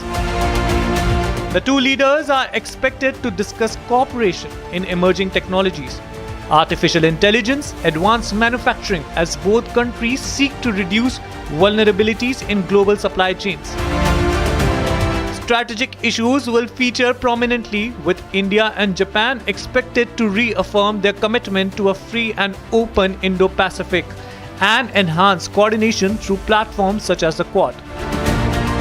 Defense and maritime security cooperation are also likely to receive attention, reflecting shared concerns over regional stability and freedom of navigation in the Indo-Pacific region. Economic ties between the two countries continue to strengthen as bilateral trade crossed $27 billion in the last financial year, while Japan remains among the largest investors in India. More than 1,400 Japanese companies now operate in India, and Tokyo has pledged to significantly expand its investments over the coming decade. As India and Japan move closer to the 75th anniversary of diplomatic relations in 2027, Takaichi's visit is expected to inject fresh momentum into India's partnership.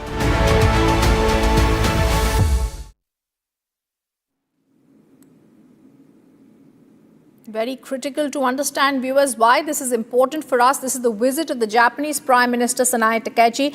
It's a 3-day visit, and it's going to look at India's economic security. We're also going to see Japan likely to reiterate its goal of yen 10 trillion in private investment in India over the next 10 years. Recently, remember, there was a crucial role in exchange between the nations that was inaugurated by the former Japanese Prime Minister also. There's a crucial role that was played by him. The concept of Indo-Pacific in New Delhi, extremely important for us.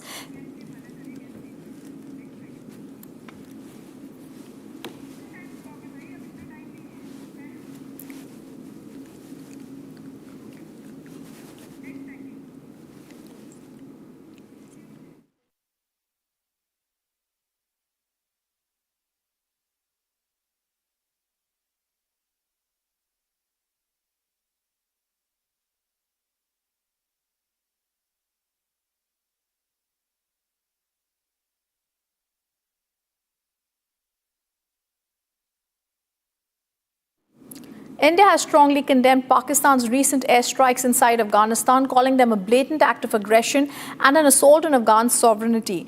The Ministry of External Affairs said the strikes, which reportedly killed dozens of civilians, including women and children, pose a direct threat to regional peace and stability.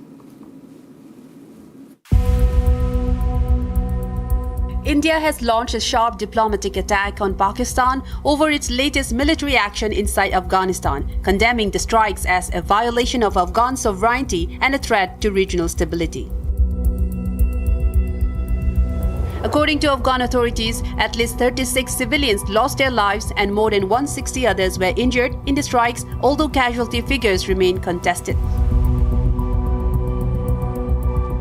The Ministry of External Affairs described the airstrikes as a blatant act of aggression after reports emerged that dozens of civilians, including women and children, were killed in attacks. New Delhi expressed condolences to the families of those killed and wished a speedy recovery to those injured in the attacks. India said the operation reflected Pakistan's persistent pattern of reckless behavior and accused Islamabad of attempting to externalize its internal failures through violence beyond its borders. The incident has triggered fresh concerns over security and stability along the volatile Pakistan-Afghanistan border, which has witnessed repeated flare-ups in recent years. Reiterating its long-standing position, India underscored its unwavering support for Afghanistan's sovereignty, independence and territorial integrity. As international attention turns to the latest escalation, India's intervention adds a significant diplomatic dimension to an already sensitive regional dispute. A major legal setback for U.S. President Donald Trump. The U.S. Supreme Court strikes down his executive order seeking to limit birthright citizenship, reaffirming the constitutional guarantee under the 14th Amendment. The ruling, viewers, marks the second major defeat for the Trump administration this year after the court invalidated his global tariff policy. Here's that report. US President Donald Trump has suffered another major legal setback after the Supreme Court ruled against his executive order seeking to restrict birthright citizenship. In a 6-3 decision, the court upheld a lower court ruling that blocked the executive order from taking effect. The order sought to deny automatic US citizenship to children born in America if neither parent was a US citizen nor a lawful permanent resident. The Supreme Court ruled that birthright citizenship remains protected under the 14th Amendment of the U.S. Constitution. The Supreme Court has rejected President Donald Trump's executive order on birthright citizenship that would have denied citizenship to children born to mothers who are in the country illegally or temporarily. Trump had signed the executive order on his first day after returning to office as part of his broader immigration crackdown. The policy challenged more than a century of constitutional interpretation dating back to the landmark 1898 United States versus Wong Kim Ark judgment. Trump signed an executive order on his first day in office last year that would have upended more than a century's understanding of what it means to be an American citizen. Birthright citizenship is enshrined in the 14th Amendment to the Constitution, which was adopted after the Civil War. The 14th Amendment guarantees citizenship to nearly everyone born on U.S. soil, with only a few narrow exceptions, including children of foreign diplomats and enemy occupying forces. The United States is among roughly 30 countries that follow the principle of birthright citizenship, also known as jus soli, or the right of the soil. President Trump has posted repeatedly on social media about the importance of limiting birthright citizenship, and in a sign of his interest in the case, attended arguments in April, apparently the first time a sitting American president has attended Supreme Court argument. Reacting to the verdict, Donald Trump said, Congress should immediately move to end birthright citizenship through legislation, pledging his complete and total support. The ruling represents the second major judicial setback for the Trump administration this year, following the Supreme Court's earlier decision striking down key elements of its global tariff policy. The judgment is expected to have far-reaching implications for immigration policy, executive authority, and constitutional interpretation in the United States. Fresh Russian strikes have hit eastern Ukraine, with the residential neighborhood in Kramatorsk coming under attack. Ukrainian authorities say civilians were injured, apartment buildings were damaged, multiple fires broke out. Even as emergency crews battled the flames, Ukraine says Russia launched another wave of overnight drone attack across the country.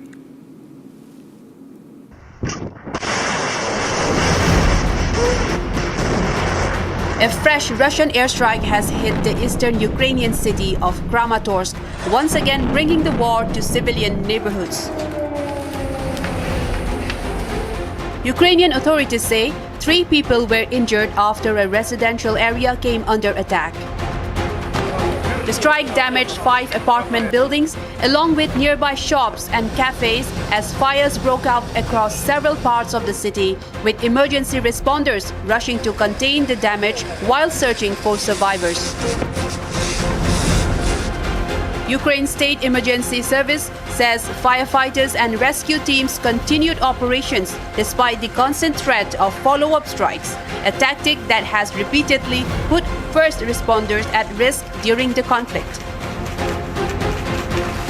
The latest attack comes amid another night of intense aerial assaults. Ukrainian Air Force says Russia launched 151 drones and a guided missile overnight in what appears to be a sustained campaign targeting multiple regions.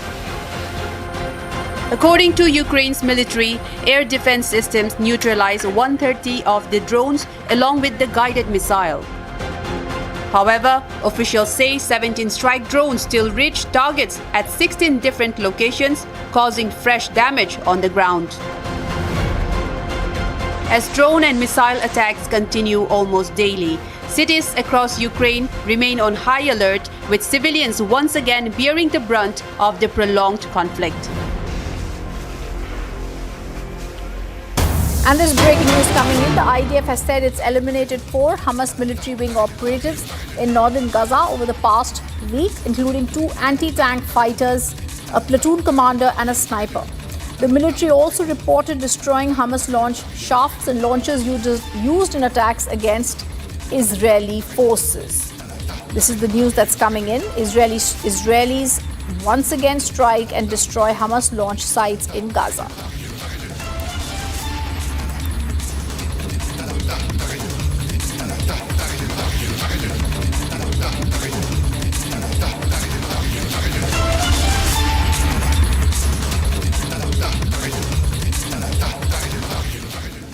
US President Donald Trump's latest financial disclosure has revealed a dramatic surge in earnings, with cryptocurrency emerging as one of his biggest sources of income. The filing shows Trump earned more than $1 billion from crypto-related ventures during his first year back in office, alongside substantial income from real estate and branded businesses. US President Trump earned more than $1 billion from cryptocurrency-related business ventures during his first year back in office. The 927-page filing shows Trump received $635 million in royalties from his Trump meme coin, despite the cryptocurrency losing significant value since its launch. The disclosure also reveals Trump made more than $500 million from World Liberty Financial, a crypto company funded by his sons and the children of his special envoy Steve Witkoff. Beyond crypto, Trump reported earning millions through the real estate holdings and sales of Trump-branded merchandise, making this his highest financial disclosure to date. While the White House insists the president is not profiting from his office, the latest filing shows Trump's reported income for 2025 far exceeds more than $600 million disclosed the previous year. A 25-year-old Hindu law student and temple priest Subhash Deori were allegedly abducted, assaulted in Dhaka. The reports are saying he was stripped, tortured and forced to call his family for ransom before being found in a critical condition and admitted to the hospital. Police are investigating. There are no arrests. The incident raises fresh concerns over the safety of minorities in Bangladesh.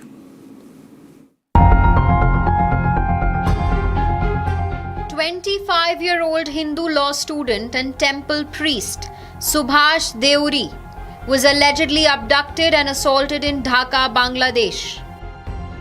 He was reportedly stripped, tortured and forced to contact his family to arrange ransom money. The incident has renewed concerns over the safety of religious minorities in Bangladesh. Reports say the attack has triggered strong reactions and calls for tighter protection of minority communities and temples. His family is demanding justice as authorities continue to probe the identity and motive of the attackers. The US has removed 4 Indian companies from its Russia-related sanctions list, according to the Treasury Department. The news that's coming in, the firms were previously placed on the Office of Foreign Assets Control's list over allegations of supplying advanced technology and equipment for Russia's military-industrial base. The delisted companies include Hyderabad-based RRG Engineering Technology and Lokesh Machines, Ahmedabad-based Galaxy Bearings and New Delhi-based Shaurya Aeronautics.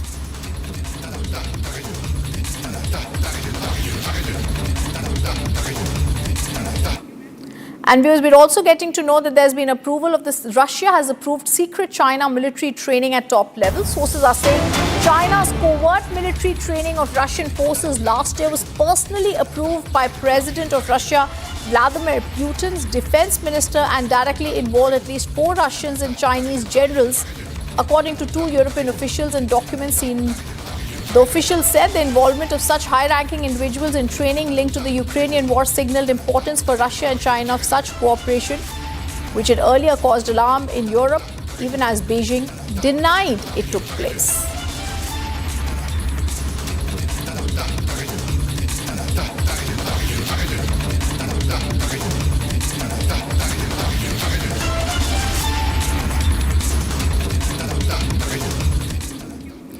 Viewers, we're also going to tell you about India's defense story that's entering a transformative new era powered by indigenous innovation, cutting-edge emerging technology, and also, before that, we're going to tell you about some news that's coming in, viewers. The EU has issued new steel and e-commerce regulations to reduce trade imbalances with China. The European Union rolled out 2 measures to protect its steel industry and limit e-commerce small parcels on Wednesday, as the 27-nation bloc grapples with its staggering trade imbalance with China. Today's change is about restoring fairness, they have said, for European businesses and better protecting consumers. The European Commission has also spoken now. Leyen has said there's an online post praising a new €3 custom duty.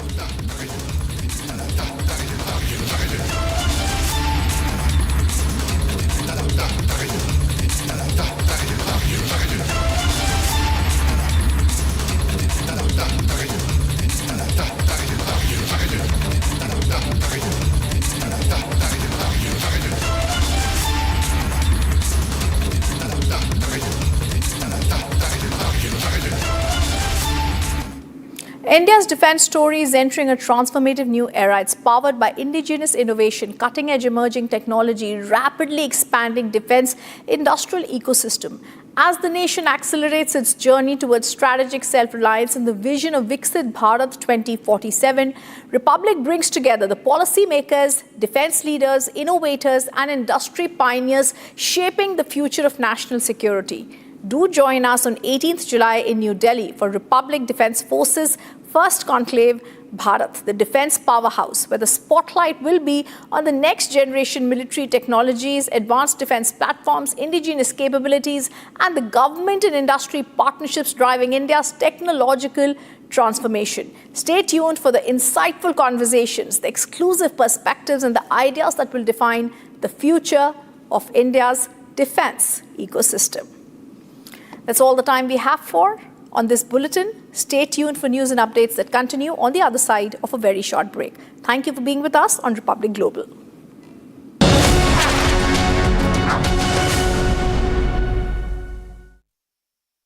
Co-powered by Crystal Crop Protection, देश का किसान, देश का hero. प्यास बुझाए, ठंडक लाए, सबको भाए जीरा से। MTH का जलजीरा जीरा से। जीरा से असली रिफ्रेशिंग, असली स्वाद, असली मजा। Amity has been ranked India's #1 not-for-profit private university for 11th year, with top 10 ranked institutions in management, engineering, biotech, law, masscom, telecom, hospitality, fashion and more. Yet another top ranking for Amity University.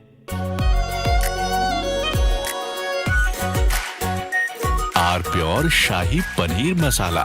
Delicious, healthy, every day. प्यास बुझाए, ठंडक लाए, सबको भाए जीरा से। MTH का जलजीरा जीरा से। जीरा से असली रिफ्रेशिंग, असली स्वाद, असली मजा।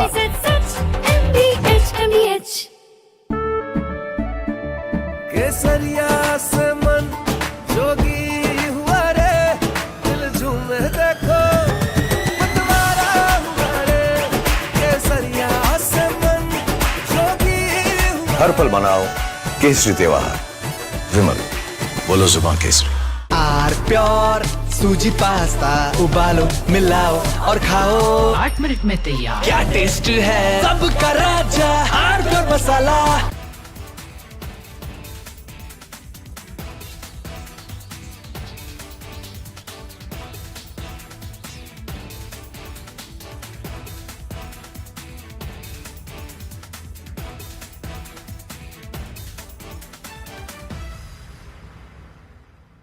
चमकी चाट से क्या बना है? आलू चाट या फ्रूट चाट, स्वाद बनाए चमकी चाट। क्या बात है? स्वादिष्ट पकोड़े और फरसान, अरे चमकी चाट है इसकी जान। असली स्वाद सिर्फ चमकी चाट। Ladies and gentlemen, yesterday I said that Bhagwan Man's problem is that in the process of covering up one lie, he is lying a second time. So to cover 2 lies, he lies a 3rd time and a 4th time. And now he's in a big trap. He is doing everything possible to save his job, but it's going to become more and more difficult for him. Plus, I think he has some very foolish advisors. You see, this controversy is about a younger Bhagwant Mann. He's about 52 years now, 52 or 53. And the video apparently goes back to the time he was 39 years old. This is a video he's released. Let me first show you the other video, the controversial video. This, ladies and gentlemen, is a picture of Bhagwant Mann at the age of 39. And visibly, over the last 13 years, he's aged. There's nothing wrong with that. We all age. But this...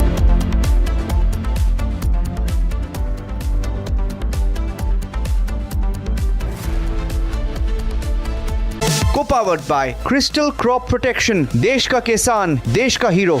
थोड़े में ज्यादा स्वाद, यही तो है इसकी खास बात। वाओ मामा, क्या स्वाद है? अरे मेरी राजा, सबका राजा R pure masala. AU current account के साथ मिलता है free UPI QR overdraft facility और एक ही ऐप से बैंक के सारे काम। AU सोच बदलो और बैंक भी। चमकी चाट से क्या बना है? सैंडविच, लस्सी और छाछ। हर घूंट में चमकी चाट। ड्राई फ्रूट और दही बड़े। चमकी चाट से स्वाद बढ़े। असली स्वाद सिर्फ चमकी चाट। रानी इस घर में कुछ है जो टूटता नहीं। ये पिलर कभी नहीं टूटेगा। रुंगटा स्टील टीएमटी से बना। रुंगटा नहीं तो घर स्ट्रॉन्ग नहीं। रुंगटा स्टील टीएमटी बार एकदम सॉलिड।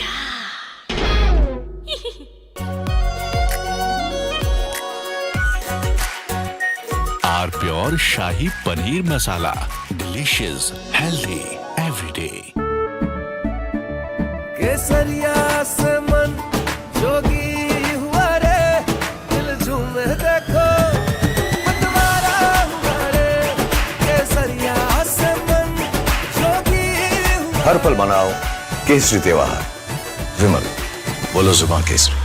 चमकी चाट से क्या बना है? सैंडविच, लस्सी और छाछ।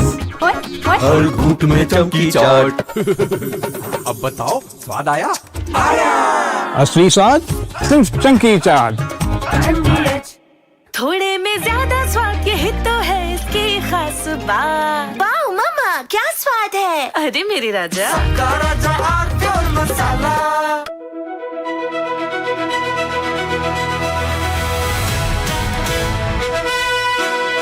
By the way, viewers, I'm driving in Delhi with Delhi wala boy Aman Gupta, who is too busy waving to his fans than talking to me. Please come down to earth, Aman. Yes, I am sorry. You're on my show. I forgot. This is not your show. This is my show. Stop waving to your fans. Be modest. Now everybody look. बात करेंगे। अरे आप politician हो, आप politician हो, आप ये क्या कर रहे हो? This is too much. आपने बोला हम्बल हो, मैं हम्बल हो रहा हूँ।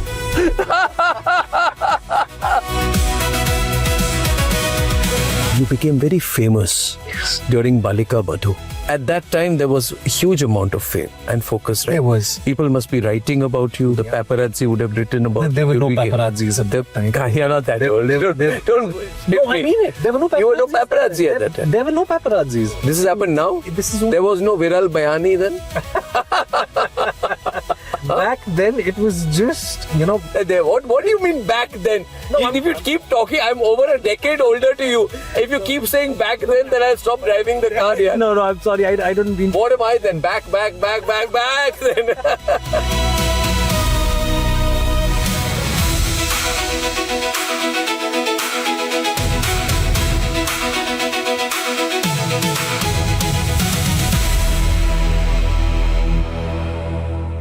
Ladies and gentlemen, yesterday I said that Bhagwan Man's problem is that in the process of covering up one lie, he is lying a second time. So to cover two lies, he lies a third time and a fourth time. And now he's in a big trap. He is doing everything possible to save his job. But it's going to become more and more difficult for him. Plus, I think he has some very foolish advisors. You see, this controversy is about a younger Bhagwant Mann. He's about 52 years now, 52 or 53. And the video apparently goes back to the time he was 39 years old. This is a video he's released. Let me first show you the other video, the controversial video. This, ladies and gentlemen, is a picture. Congress panics over new FCRA rules. Conversion lobby completely shocked.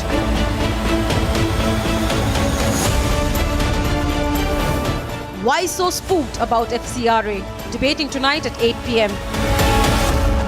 Presenting by Zoho Business Software, trusted by 15 crore users.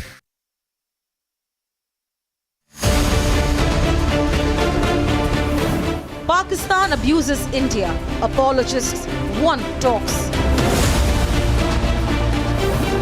Terror apologists want talks with Pakistan. Aman Ki Asha lobby is back. Debating tonight at 9 p.m. Presented by Amity University, ranked amongst the top 3% universities globally. Powered by RP Sanjeev Goenka Group, growing legacies since 1820. TVS iQube, India's favorite family EV.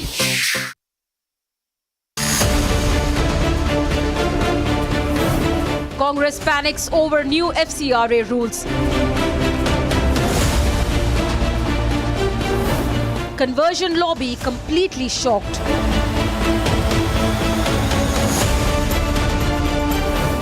Why so spooked about FCRA? Debating tonight at 8 p.m. Presenting by Zoho Business Software, trusted by 15 crore users.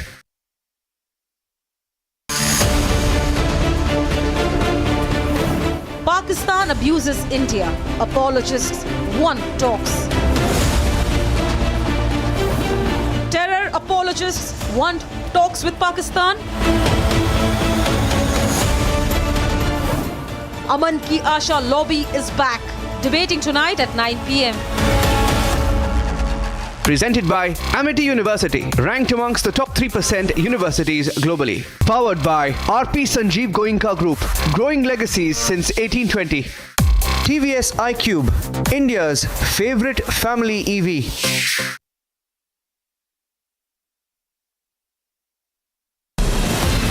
From Asia's largest news headquarters,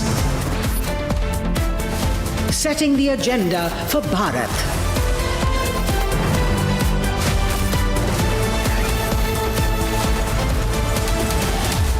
You're watching Republic.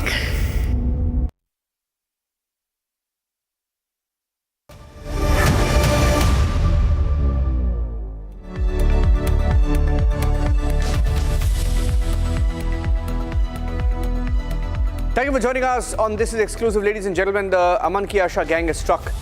So at a time when we are engaged in seeking justice for the Pahalgam victims with Pakistan, and at a time when we are looking Pakistan in the eye, the Aman Ki Asha gang has struck. After reports of a track 2 dialogue and all the comments that came in from Pakistan, on cue almost, the Aman Ki Asha gang in India has written a letter asking for talks with Pakistan. Our focus is on that. We get the man who wrote the letter on the show this evening. Here are the headlines.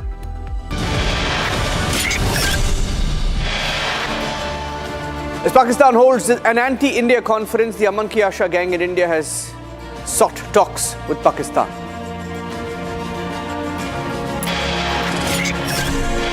On the show this evening, we're getting you details of a man called Sartak, 34-year-old Sartak Mattu, killed in Delhi by a speeding SUV. His family continues to fight for justice.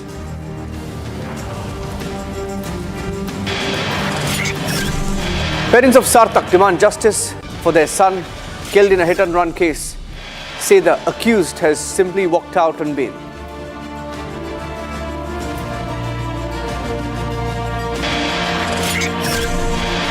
Congress and the entire opposition is in a state of panic over the new FCRA rules. Call it draconian, seek a rollback. When it's all about the conversion lobby, the opposition has decided to fight the government on the issue of FCRA 2.0.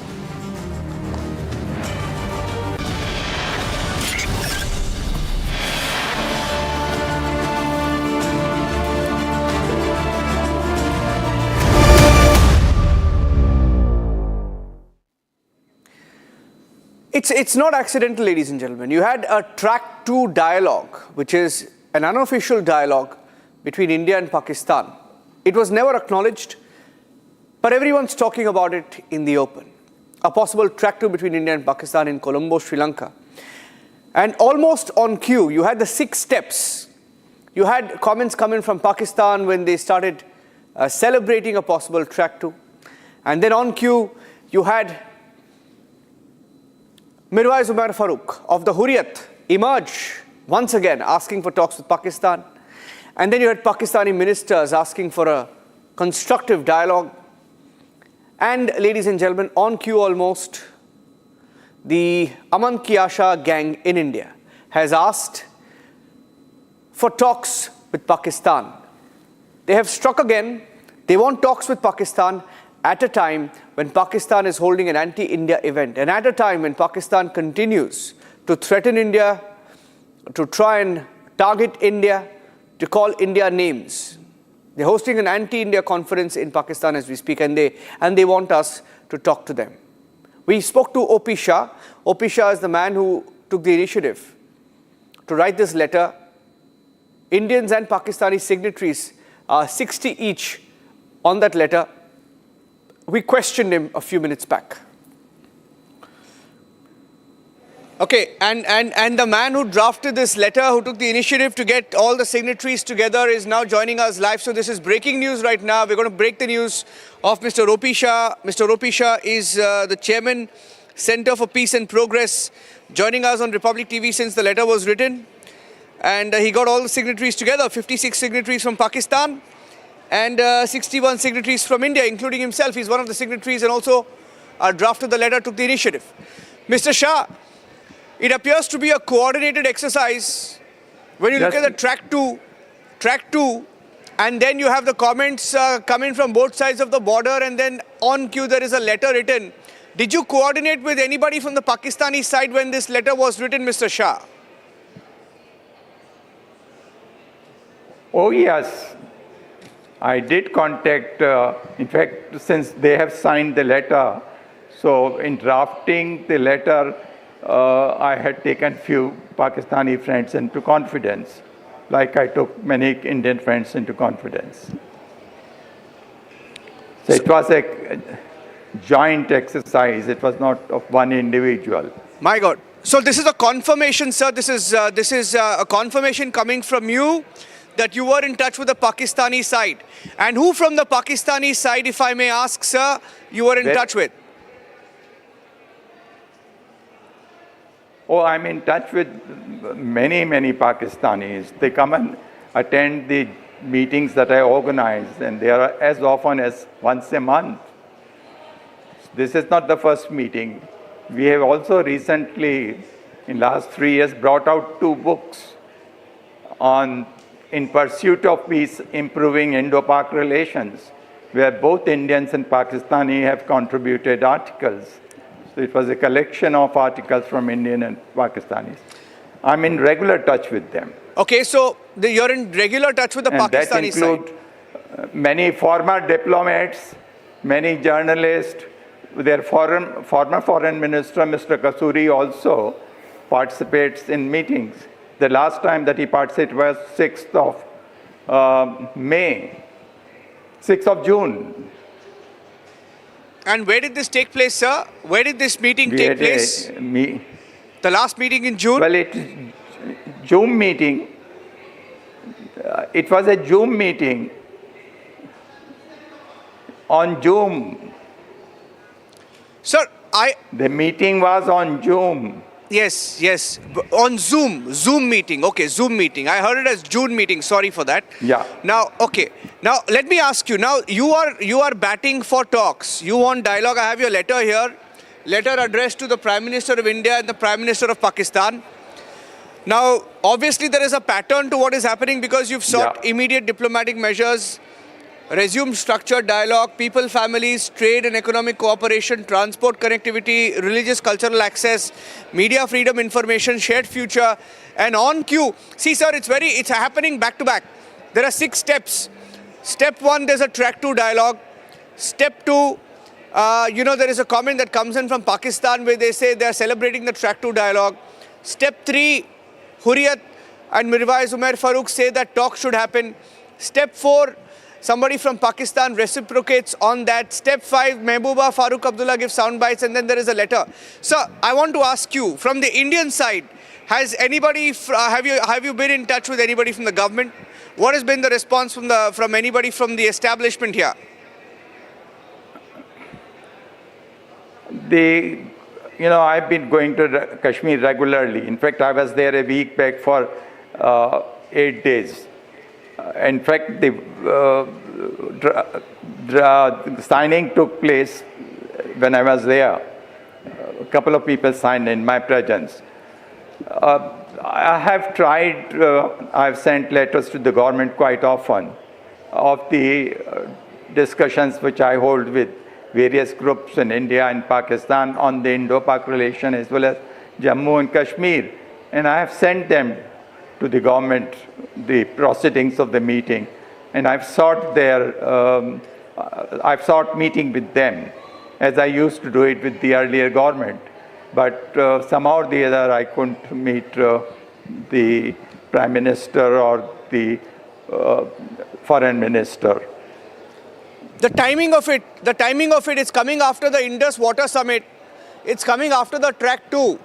So you found this the right time. So you've coordinated, isn't it? Well, for me, it's a continuation of the work that I've been doing. I really didn't time because of anything else.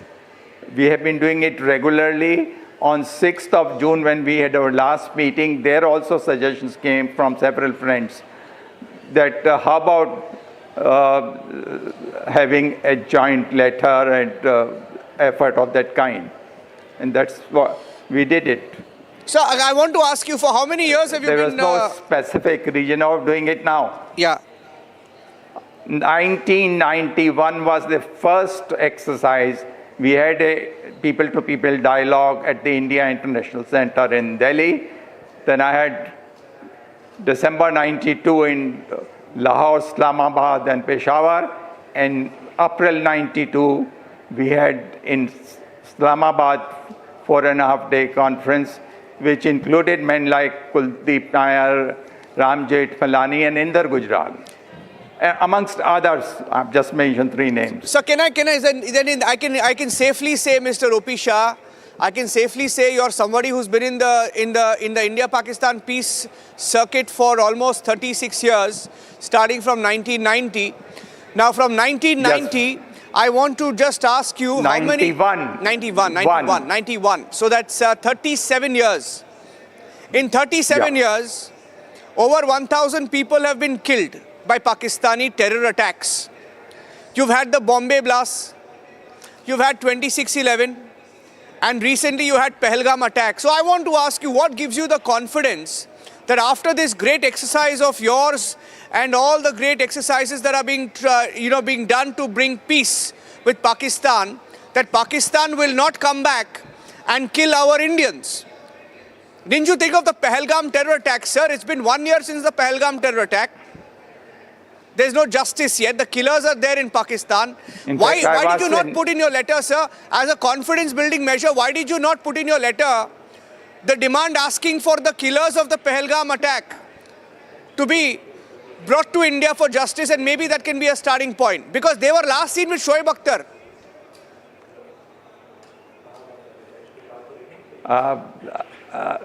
I have done my bit even at that point of time. And we did organize. In fact, I was in Srinagar when the operation took place. And I was in touch with Pakistanis. And we did what we could. We are not in the government. We are small human beings who believe in peace, who feel that the only way in which the humanity can survive is no war.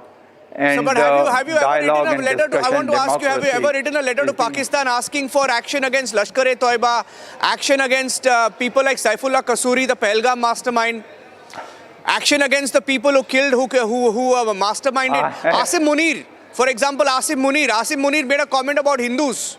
And on cue, 10 days later, the Pahalgam attack happened. So I want to ask you, have you written a letter to them ever?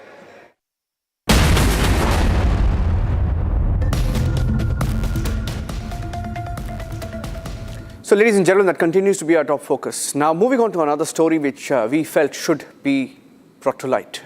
It was a routine office commute which turned fatal in seconds.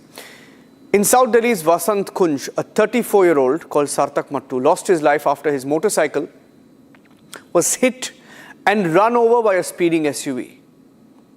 This was on the 25th of June. But days after that accident, the grieving family says their fight is no longer only about losing a son, it's about getting answers. The family has raised questions over the investigation, pointing out that the blood samples of the accused, the killers here, were collected nearly 50 hours after the incident, and that the accused were later released after the procedure. They're out on bail. The family now wants to know whether crucial evidence was lost with time. Let me go across to Surinder Mattu. Surinder Mattu is joining us on the broadcast. Mr. Mattu, can you hear me? Very well, Niranjan. Thank you for having me on your show. I can hear you loud and clear. So we've seen many cases like this. We've seen many cases like this because what happens is they come, they kill you, and then they fix the system. And one common, trait we've seen is that the blood test is usually late, so that any trace of alcohol is covered up. Is that the case? Absolutely, Niranjan. Once again, thank you very much. At the outset, I must say, with my folded hands, thanks to you all media people. We as common men got nowhere to go except get our voice heard, if it is heard, through the media. So thank you very much. Thank you very much. Niranjan, at the outset, you said about this, when we sit back in our rooms and hear, watch the television, the news and everything, the accidents happen, till it hits you. When it hit me, I knew what the parents have gone through, whose sons and daughters and family members have met the same fate. Absolutely worsening situation. And I must say, Niranjan, these two guys, they are techies, educated people. And Arun Singh and Sagar Saha, one works in Bangalore and the another works in Gurgaon. So they are well-educated people. What they did, Niranjan. Sir. I'm sorry about this. They left my only child, my boy, on the road, did not have the conscience and the courtesy to pick him up and take him to the nearest hospital, which at that time of the day, Niranjan, was probably... the accident happened on the Delhi border, which is the Rajokri flyover. From there to the next nearest hospital would have been indulge in injuries. At that time of the day, 5 minutes, max 8 minutes. And don't we know that the first hour of the accident is the golden hour where accident victim can be saved. But no, Niranjan, they left my boy on the road. They left him on the road. It was a noble soul, someone who called up a PCR, and he did take the photograph of the killer car. That's how the cops got to that. It's a Karnataka based registration license number, and thank God for this noble soul who did help in police investigating the case. But then guess what? It took 50 hours for the cops to take the Sarthak's blood sample and send it to the hospital for the alcohol contents. Now, can somebody tell me, after 50 hours, what do you get from the blood sample? Would you really get the alcohol contents? These young boys, more or less the same age of Sarthak, were coming from an engagement party. And I was being told by the cops, mind you, Niranjan, they were on a joyride. You come from an engagement party, and you take your car out at 6:30, 6:45 in the morning, and you go for a joyride? Really? Let's guess for a minute. They were panicked. Did they go and surrender themselves to the nearest cop station? No, they fled away, switched off their phone and everything, and thought that this was over. And as of now, this moment, as I speak to you, Niranjan, they are roaming free. Sir, can you tell me, Mr.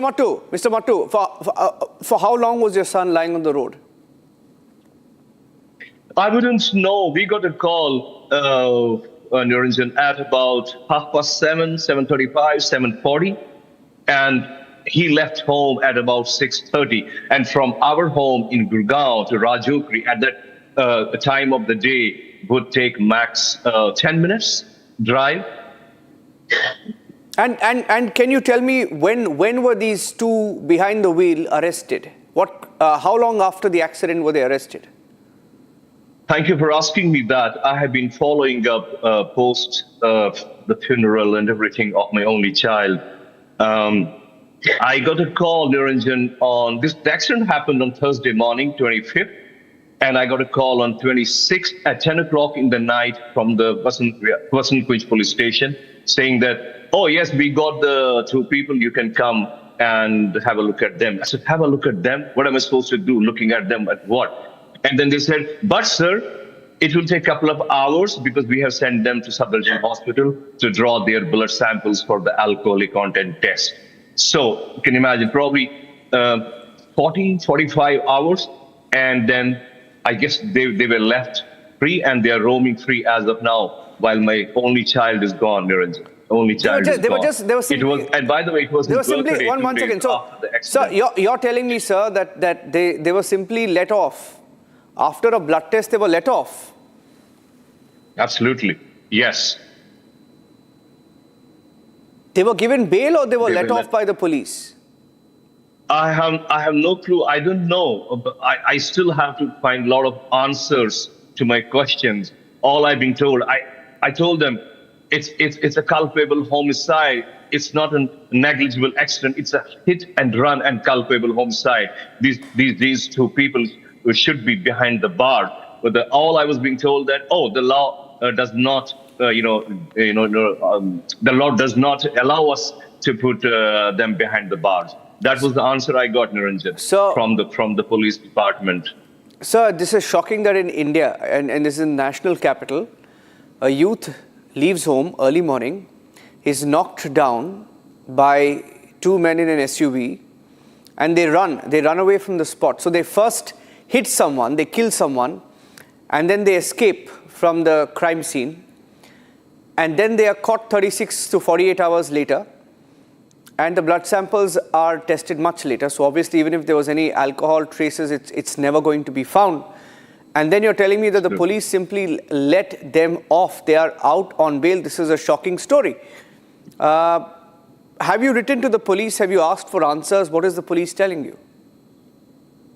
Well, I have not given anything in writing because I was being told that I directly cannot intervene into this. I have to go through my attorney and lawyer, which I did finally get a lawyer yesterday. So he's going to be coordinating with them. For the rest, I have not been giving any answers, Niranjan, any explanations whatsoever.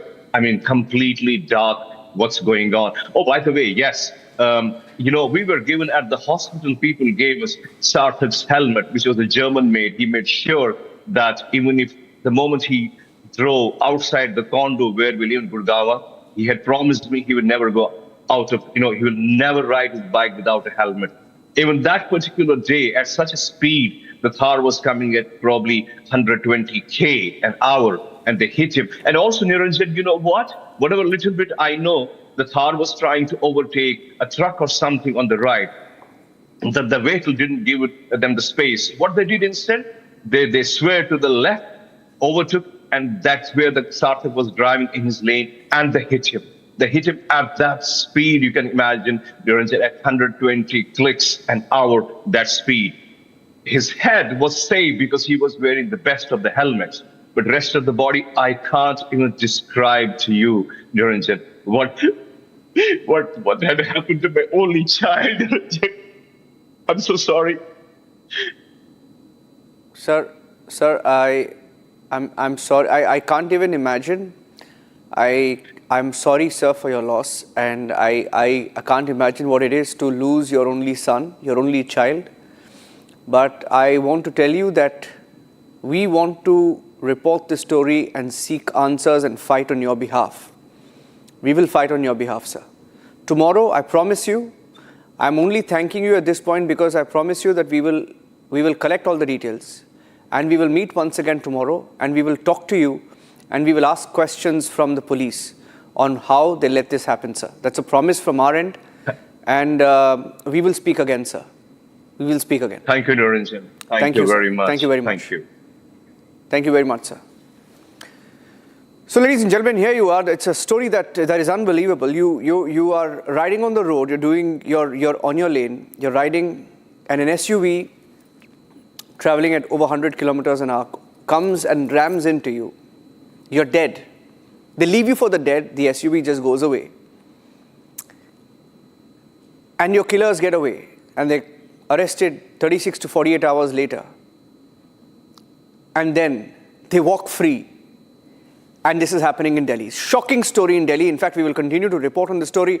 I'm leaving it at that, and I'm ending. This is exclusive with mention, ladies and gentlemen, that India's defense story is entering a transformative new era, powered by indigenous innovation, cutting-edge emerging technology, and a rapidly expanding defense industrial ecosystem. And as the nation accelerates its journey towards strategic self-reliance and the vision of Viksit Bharat 2047, we here at Republic bring together the policymakers, defense leaders, innovators, and industry pioneers shaping the future of national security. Join us on the 18th of July this month in Delhi for the Republic Defense Forces First Conclave. we are celebrating Bharat, the defense powerhouse. But the spotlight will be on next generation military technologies, advanced defense platforms, indigenous capabilities, and the government and industry partnerships driving India's technological transformation. Stay tuned for those conversations at the Forces First Conclave.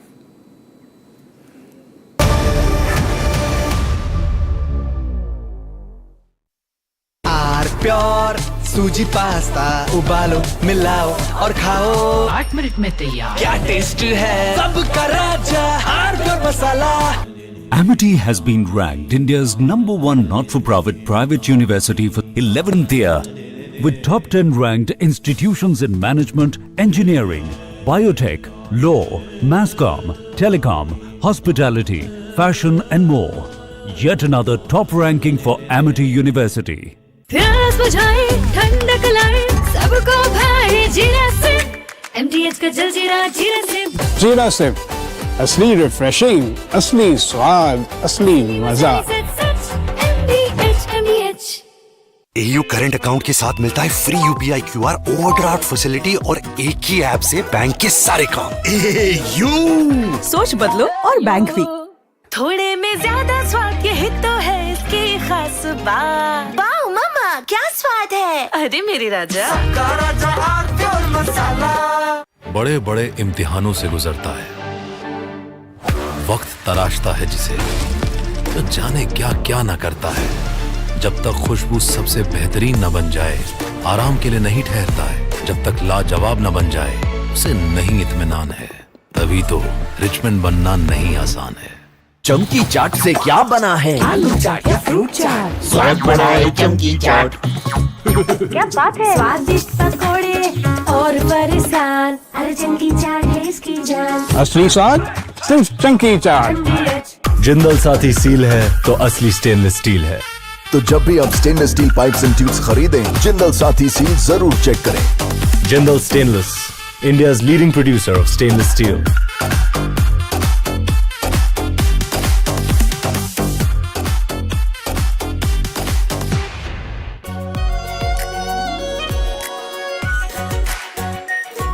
Pure shahi paneer masala, delicious, healthy, everyday.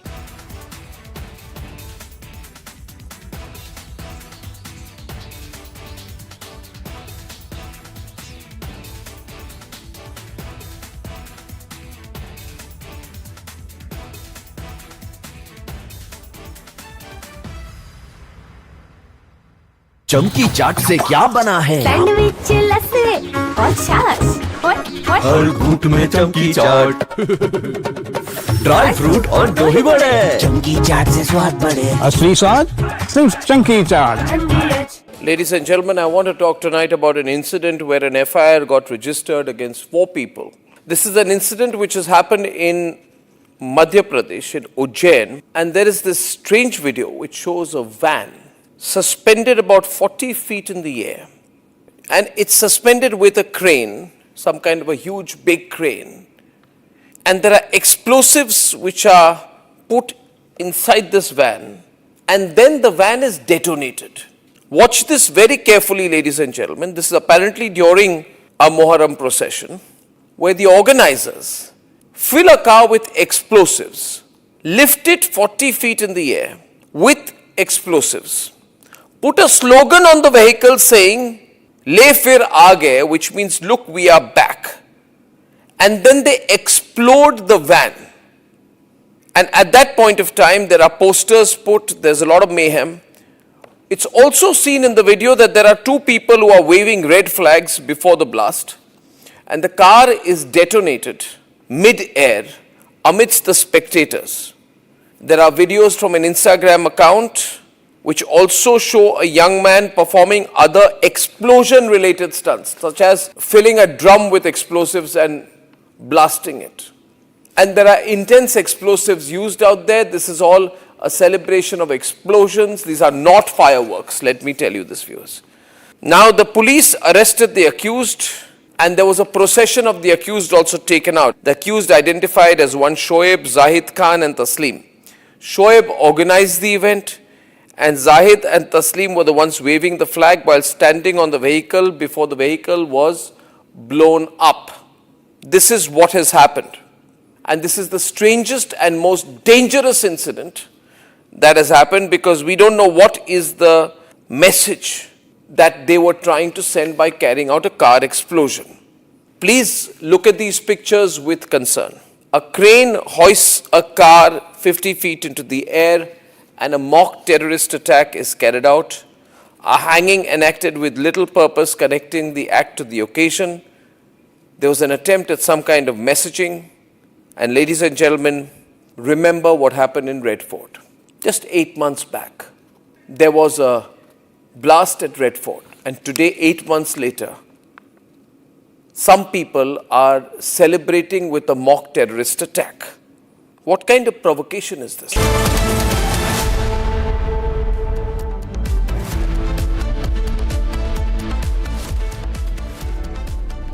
Good evening, viewers. You're watching Super Prime Time with me, Rakshita Mishra, and in the next 25 minutes, we're going to bring you all the latest updates that we are tracking for you from the country and across the globe. Let's take a quick check of the headlines at 7:30 first. Home Minister Amit Shah launches new FCRA 2.0 portal EOCI card in New Delhi. Congress panics over new FCRA rules, calls it draconian and seeks rollback. As Pakistan holds anti-India conference, Aman Ki Asha lobby in India seeks talks with Pakistan. Mainstream opposition joins Hurriyat leaders in asking for India-Pakistan talks. 1 year after Pahalgam and Operation Sindoor, Aman Ki Asha lobby strikes. Sources say Ayodhya police could seek permission to rope in ED. Final call an ED probe to be taken by the DGP.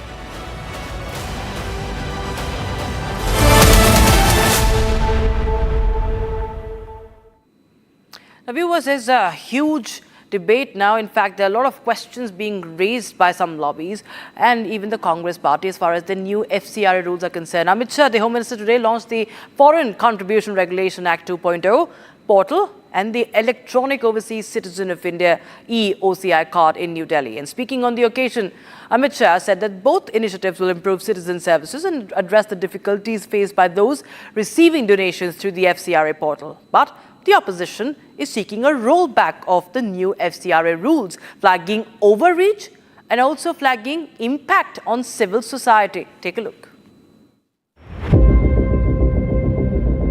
Union Home Minister Amit Shah launched the FCRA 2.0 portal and the EOCI card in New Delhi today.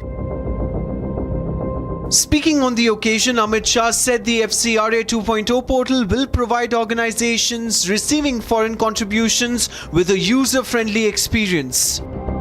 He further stated that it will also serve as another shield protecting our national interests by sharpening the government's regulatory oversight of foreign contributions. Meanwhile, opposition asked for the rollback of the new rules. CPIM MP John Brittas wrote to Union Home Minister Amit Shah and requested its immediate withdrawal. Meanwhile, Congress MP KC Venugopal stated that with this move, they want to control institutions. I wrote a letter to the Honorable Prime Minister of India with great anxiety. Well, what you were telling rightly, earlier they tried for a legislation, bringing a piece of legislation into the parliament and to pass it for consideration and passing. That was that bill, FCRA amendments. Basically, the registered organization NGOs are being targeted by this government for political motivative also and for intimidation also. He stated that these are blackmailing tactics to instill fear among people and for political benefits. He further added that government should withdraw this immediately. And viewers, as Pakistan is hosting anti-India conferences, spewing venom against the country and continues to sponsor terror, And now we have 61 signatories from India. That includes Farooq Abdullah, Mehbooba Mufti and RJD MP Manoj Jha, writing to the Prime Minister of India, Narendra Modi, and also to Pakistan Prime Minister Shehbaz Sharif, urging the restoration of dialogue and diplomatic ties. The appeal coming exactly a year after Pahalgam terror attack and Operation Sindoor, it has triggered a sharp political backlash with the BJP branding the signatories terror apologists. Here's more. As Pakistan hosts an anti-India conference, a fresh appeal for India-Pakistan dialogue has sparked a political storm in India. 61 signatories have written to Prime Minister Narendra Modi and Pakistan Prime Minister Shehbaz Sharif seeking renewed engagement. The BJP has accused the signatories of repeatedly batting for talks despite Pakistan's continued support for cross-border terrorism, calling them terror apologists. The letter calls for restoring diplomatic ties, structured dialogue, and normal people-to-people engagement. It also seeks restoration of trade, transport links, and discussions on Jammu and Kashmir. Mehbooba Mufti called for reopening borders and expanding regional connectivity through Kashmir. Mehbooba also compared Kashmir situation to Iran war, saying Kashmir corridor should open like the Strait of Hormuz. Iran को देखिए, जो उन्होंने हुर्मुज की जो घाटी है उसको कैसे इस्तेमाल किया, उन्होंने पूरी दुनिया को झुकाया। तो जम्मू कश्मीर की एक स्ट्रेटजिक पोजीशन है। देखिए पाकिस्तान अपनी स्ट्रेटजिक पोजीशन को कैसे इस्तेमाल कर रहा है, उनको देखिए। और हमारे जम्मू कश्मीर की भी एक स्ट्रेटजिक पोजीशन, एक ज्योग्राफी है। अगर हम जम्मू कश्मीर को gateway of central and south Asia बनाए, न सिर्फ जम्मू कश्मीर का नक्शा बदलेगा पर हमारे मुल्क को भी बड़ी आसानियाँ हो जाएंगी। The appeal comes exactly 1 year after Pahalgam terror attack and Operation Sindoor. The timing has drawn sharp criticism amid India's tougher policy against Pakistan-backed terrorism. While senior BJP leader Mukhtar Abbas Naqvi questioned how dialogue can coexist with terrorism, asking how is diplomacy possible alongside terrorism. और terror और attack एक साथ कैसे चलेगी भैया? कि मैं मानता हूं कि उनकी भावना अच्छी होगी, लेकिन जो जहां जिससे बात करने की बात कर रहे हैं उसकी दुर्भावना भी देखनी चाहिए ना। BJP leaders in Jammu and Kashmir termed the renewed demand for talks suspicious in the current security environment, saying a year after Op Sindoor they want bloodshed in Kashmir. Also questioning how come the leaders who always promoted separatism now want talks with Pakistan. अभी गत वर्ष जो operation सिंदूर यहाँ पे हुआ, जिसमें हमारे जांबाज सिपाहियों ने अपना शौर्य का प्रदर्शन करके अपनी राष्ट्रीय सुरक्षा को बिल्कुल समृद्ध बनाया, तो इस वक्त इस प्रकार की बातचीत करना मुझे लगता है कि ये बहुत बड़ी गहरी साजिश है ऐसे लोगों की दोबारा से जो जम्मू कश्मीर में शांति, विकास, समृद्धि नहीं चाहते हैं।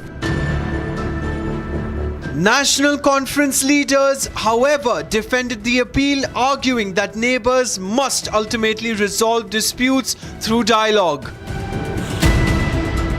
यहाँ जम्मू कश्मीर के लोग परेशान हैं और भुगत रहे हैं 36 साल से, तो बातें करने से कुछ नहीं होगा।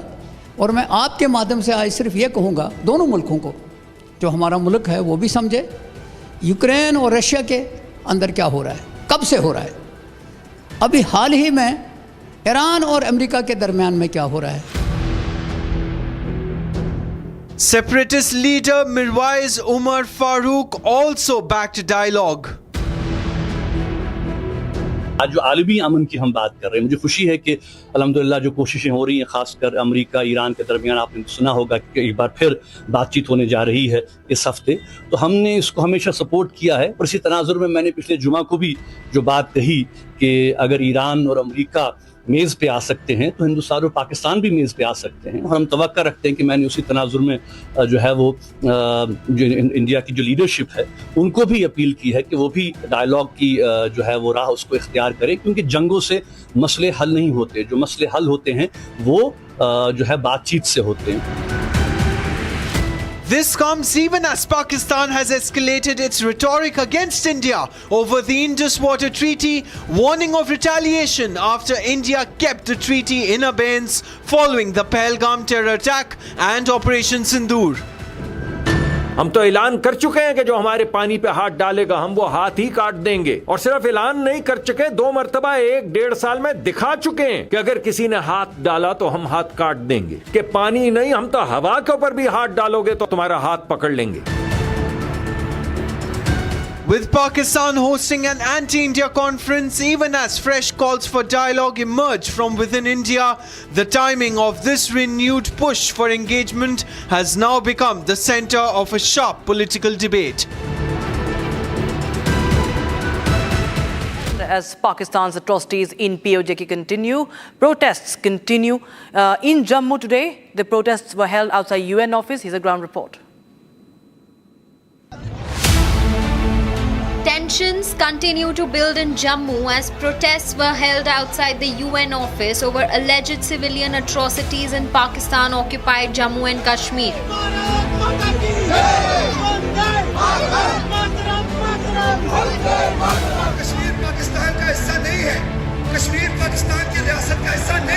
The National Anti-Terrorism Front has announced a demonstration demanding immediate UN intervention against reported actions by the Pakistan Army in the POK. National Anti-Terrorism Front is holding protest outside the UN office here in Jammu against the atrocities that are being committed upon. This is the field station of the United Nations military observer groups, and here you will see that the protesters have gathered here in the large numbers. The protesters are demanding that the silence that is being actually followed by the UN that needs to come to an end, and they need to speak. Here you will see that the deployment of the police is also there, and they want that peace to take place. Here the protests are taking place. As Ashu is showing you the visuals, that here the thousands of the supporters, hundreds of people, they have come here in the large numbers, and what they want that the UN should actually take action against what is happening in Pakistan. Protest organizers allege that the UN military observer group has remained silent despite repeated claims of escalating violence against civilians in the region. Meanwhile, various political and social groups in Jammu have also voiced concern, urging stronger international attention on the developments in the POK. Reports from Rawalakot indicate large public rallies, with participants expressing strong political sentiments and raising slogans on POK's future status. Authorities have so far not issued any official response regarding the planned protest outside the UN office in Jammu. The overall situation remains sensitive, with rising rhetoric, public mobilization, and growing calls for diplomatic engagements from multiple sides. Now, a fresh political controversy has erupted over the verified social media handle of the Tripura Congress posting a Ram Mandir-related video which uses abusive language directed at Ram Bhakts, at the Ram devotees. The post has sparked massive outrage, demands for an apology, and questions over how such an unparliamentary and abusive language could be used by an official party handle.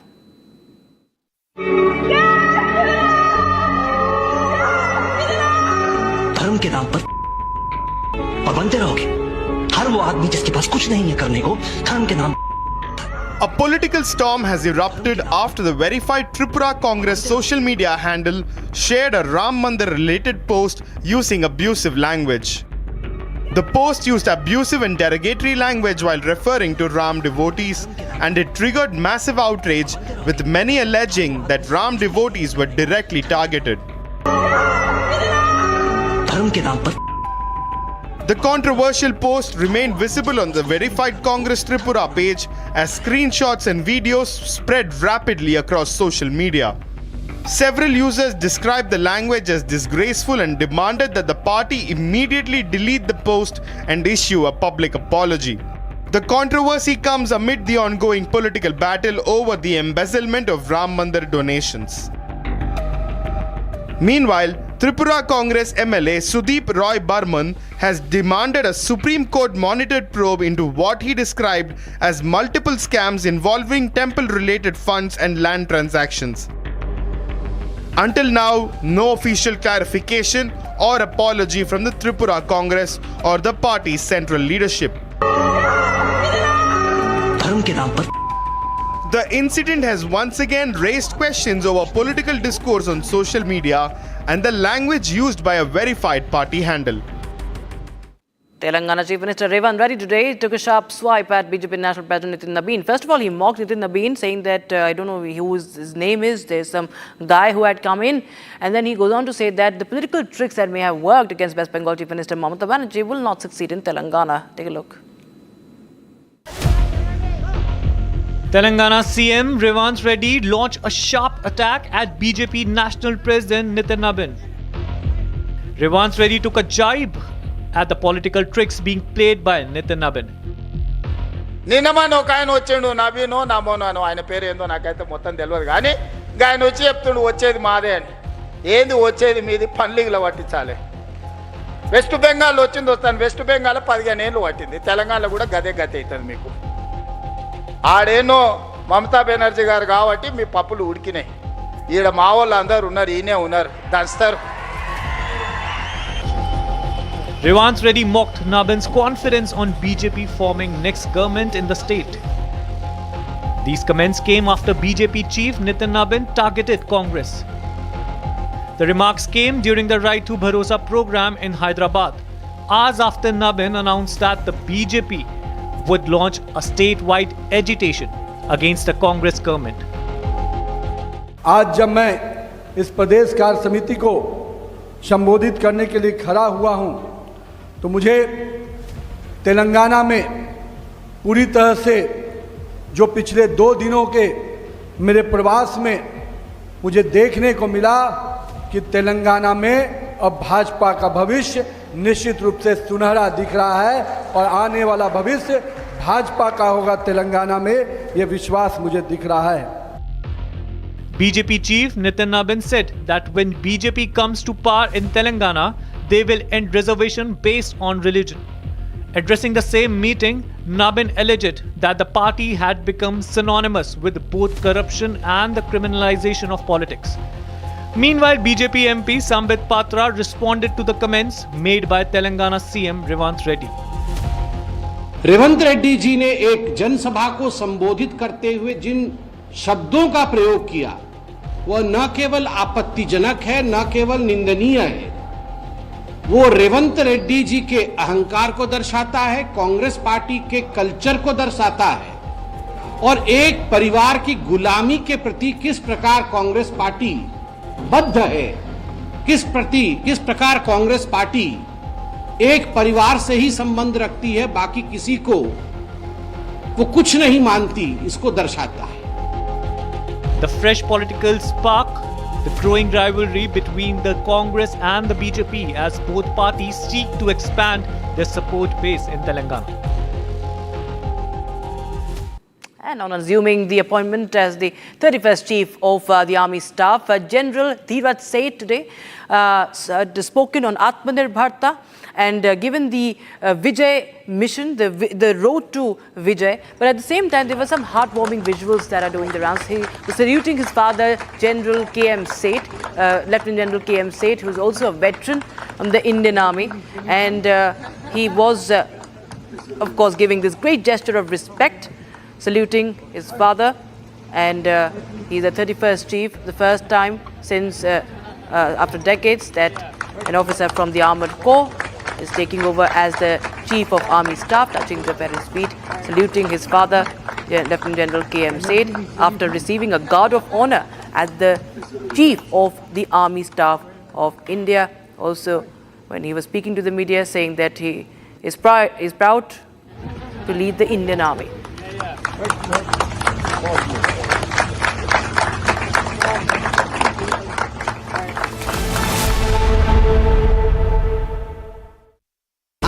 Pure सूजी pasta उबालो मिलाओ और खाओ 8 minute में तैयार। क्या taste है सबका राजा हार्डवेयर मसाला। जिंदल साथी सील है तो असली स्टेनलेस स्टील है। तो जब भी आप stainless steel pipes and tubes खरीदें, जिंदल साथी सील जरूर चेक करें। Jindal stainless, India's leading producer of stainless steel.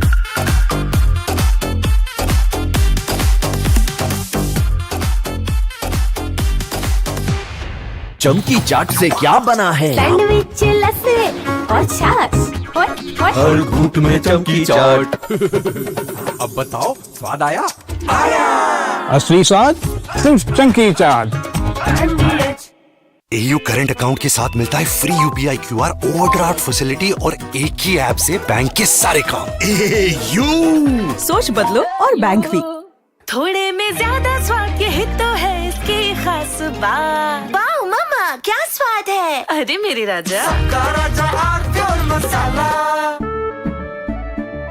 केसरिया से मन जोगी हुआ रे, दिल झूमे देखो मतवारा हुआ रे। केसरिया से मन जोगी हुआ। हर पल मनाओ केसरी त्योहार। विमल बोलो जुबान केसरी। प्यास बुझाए ठंडक लाए सबको भाए जीरा से। MTH का जल जीरा जीरा से। जीरा सिप, असली रिफ्रेशिंग, असली स्वाद, असली मजा। MTH ऑक्टोरोमा मैनुअल वाइंडिंग 4 लोगों के पास है ये। कुछ इससे भी अनोखा। कमला पसंद, सिर्फ एक अनोखा स्वाद। Kamla Pasand paan masala. R pure shahi paneer masala, delicious healthy everyday. चमकी चाट से क्या बना है? सैंडविच, लस्सी और छाछ और हर घूंट में चमकी चाट। अब बताओ स्वाद आया?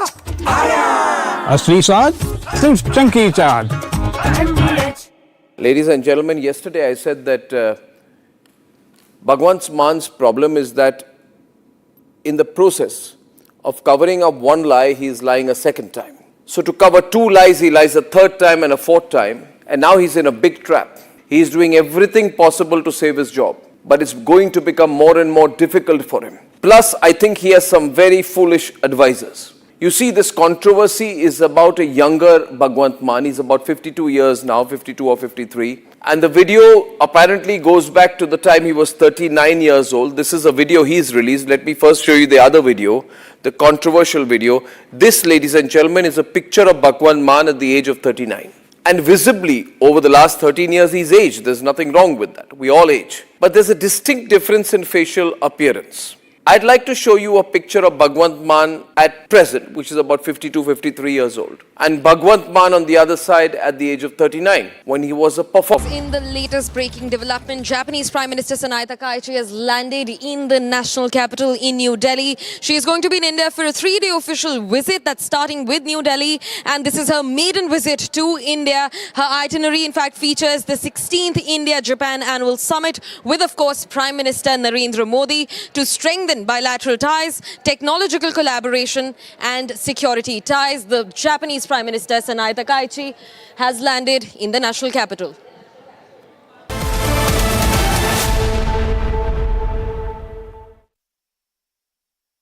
Co-powered by Crystal Crop Protection, देश का किसान, देश का हीरो। आर प्योर सूजी पास्ता उबालो मिलाओ और खाओ 8 मिनट में तैयार। क्या टेस्ट है सबका राजा hardware masala. Amity has been ranked India's #1 not-for-profit private university for 11th year, with top 10 ranked institutions in management, engineering, biotech, law, masscom, telecom, hospitality, fashion and more. Yet another top ranking for Amity University. चमकी चाट से क्या बना है? आलू चाट या fruit चाट। स्वाद बनाए चमकी चाट। क्या बात है। स्वादिष्ट पकोड़े और परेशान। अरे चमकी चाट है इसकी जान। असली स्वाद सिर्फ चमकी चाट। रानी, इस घर में कुछ है जो टूटता नहीं। ये पिलर कभी नहीं टूटेगा। रुंगटा स्टील TMT से बना। रुंगटा नहीं तो घर स्ट्रॉन्ग नहीं। रुंगटा स्टील TMT बार एकदम सॉलिड। थोड़े में ज्यादा स्वाद ये हित तो है इसकी खास बात। वाओ मामा क्या स्वाद है। अरे मेरे राजा जिंदल साथी सील है तो असली स्टेनलेस स्टील है। तो जब भी आप stainless steel pipes and tubes खरीदें, जिंदल साथी सील जरूर चेक करें। Jindal stainless, India's leading producer of stainless steel.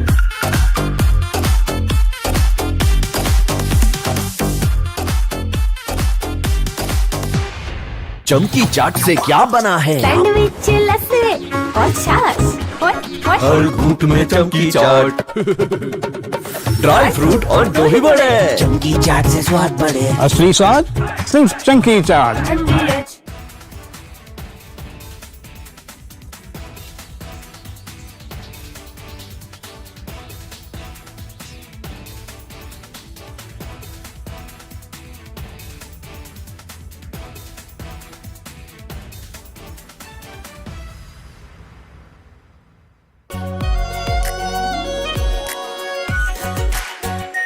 R pure shahi paneer masala, delicious, healthy every day.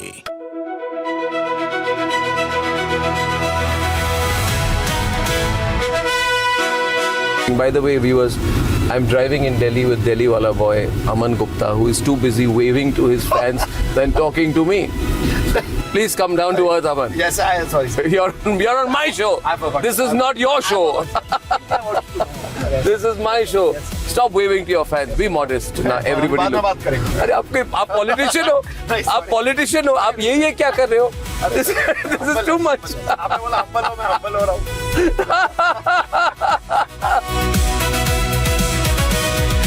You became very famous during Balika Badhu. At that time, there was a huge amount of fame and focus, right? There was. People must be writing about you. The paparazzi would have written about you. There were no paparazzis at that time. You're not that old. Don't No, I mean it. There were no paparazzi. You were no paparazzi at that time. There were no paparazzis. This has happened now? There was no Viral Bayani then? Back then, it was just, What do you mean back then? No, if you keep talking, I'm over a decade older to you. If you keep saying back then I'll stop driving the car here. No, I'm sorry. I don't mean... What am I then? Back then.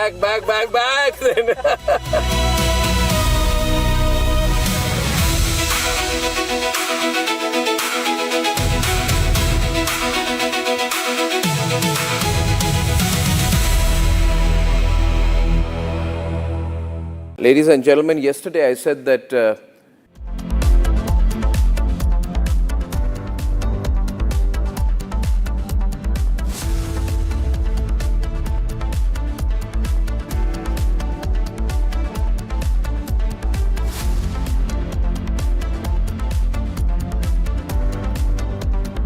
Co-powered by Crystal Crop Protection, देश का किसान, देश का hero. चमकी चाट से क्या बना है? सैंडविच लस्सी और छाछ और हर घूंट में चमकी चाट। अब बताओ स्वाद आया? असली स्वाद सिर्फ चमकी चाट। जिंदल साथी सील है तो असली स्टेनलेस स्टील है। तो जब भी आप stainless steel pipes and tubes खरीदें, जिंदल साथी सील जरूर चेक करें। Jindal stainless, India's leading producer of stainless steel.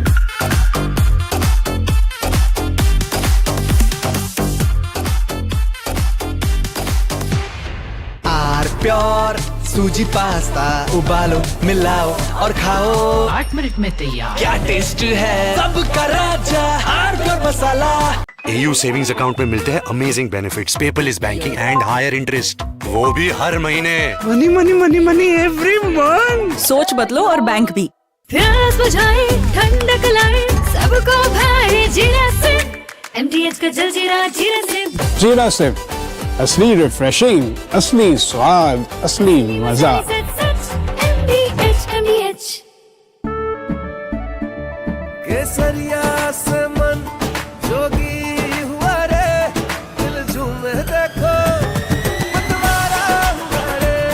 केसरिया से मन जोगी हुआ। हर पल मनाओ केसरी त्योहार।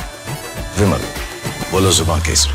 थोड़े में ज्यादा स्वाद ये हित तो है इसकी खास बात। वाओ मामा क्या स्वाद है। अरे मेरे राजा रानी, इस घर में कुछ है जो टूटता नहीं। ये पिलर कभी नहीं टूटेगा। रुंगता स्टील TMT से बना, रुंगटा नहीं तो घर स्ट्रॉन्ग नहीं। रुंगटा स्टील टीएमटी बार एकदम solid.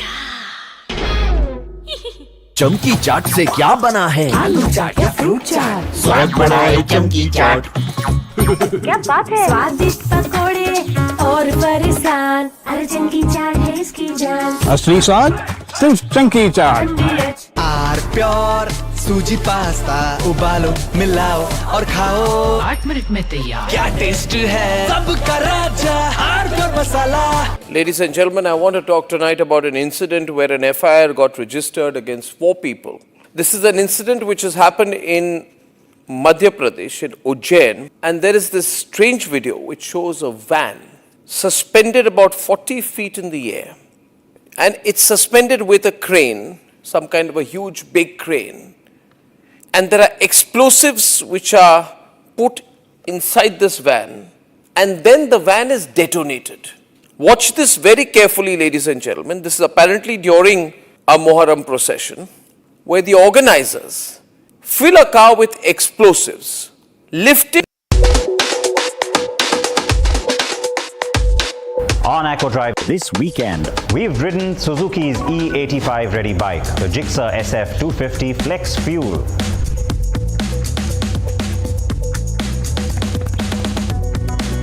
Another exclusive, the 2026 World Car of the Year, BMW's Neue Class, the iX3.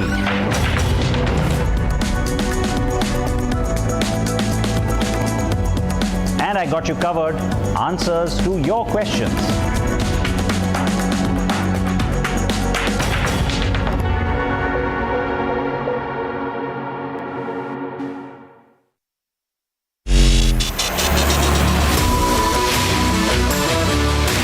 Vivek, by the way, my co-founder who comes with the background of building Aadhaar for 15 years, he's more responsible. So he's the one who instigated me to create Sarvam, right? So we were working together. Explain instigate. Yeah, it was like, come on, yaar, abhi chat GPT ho gaya hai. So hame kuch karna hai. I had no clue what we were getting into.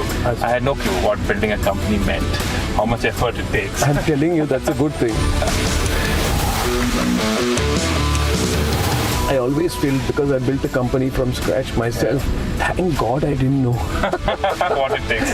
Thank God I didn't know even 1% of what I needed to know, because I would have never taken the plunge. I now feel that this analysis paralysis, I always tell people, who want to get everything right on paper, that God damn it, it will never be right on paper. Move on, get on.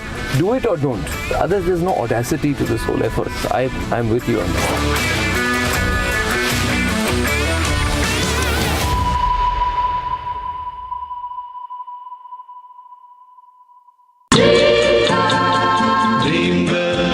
किसी शायर की गजल dream girl, किसी झील का Kanwal dream girl, कहीं तो मिलेगी कभी तो मिलेगी, आज नहीं तो कल dream girl dream girl dream girl.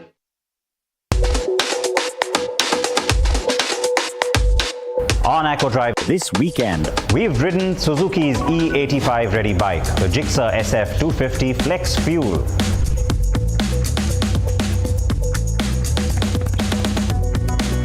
Another exclusive, the 2026 World Car of the Year, BMW's Neue Class, the iX3.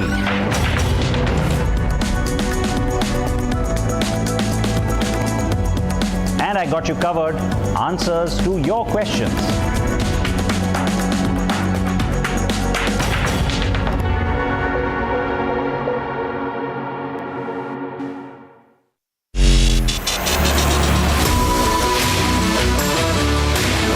You were telling me that you have some great talent across the world from AI companies who are going to come and work for you. I flew down to the valley. I spent 2 weeks at San Francisco and the Bay Area. Had multiple, let's say, attracting the best people back to India. That's a good story. Sarvam goes poaching in the Bay Area.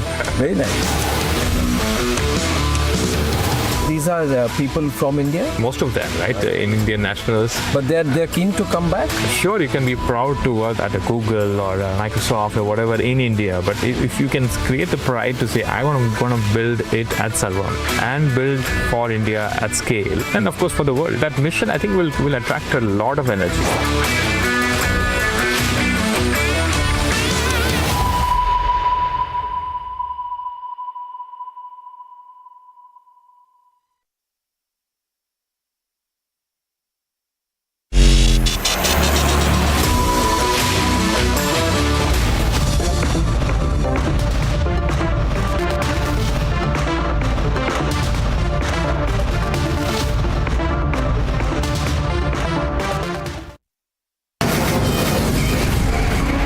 From the Republic Media Network headquarters, it's time for Arnab Goswami on the debate.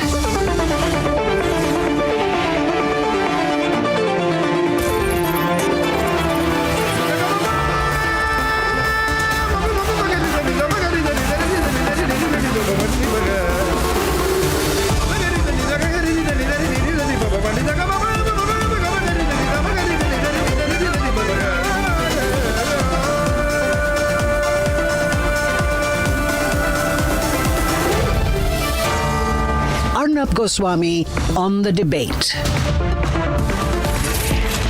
On the show tonight, we will tell you why 4 words, 4 alphabets, F, C, R, A, are giving the Lutyens lobby, all the dangerous types, the Tukre gang, and their affiliates, sleepless nights. And at 9 o'clock tonight, why I think the Aman Ki Asha gang are like mushrooms. And they are sprouting when they think there's a moment. And they are fighting for Pakistan. Shame on the Aman Ki Asha Tukre gang.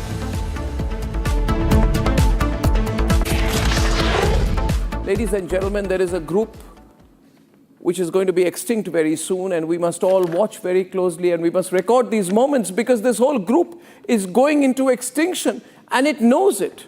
Imagine, ladies and gentlemen, if there were just 2 dinosaurs left on planet Earth, right? And the 2 dinosaurs were told, go have your last meal because you're going to be extinct in a couple of days.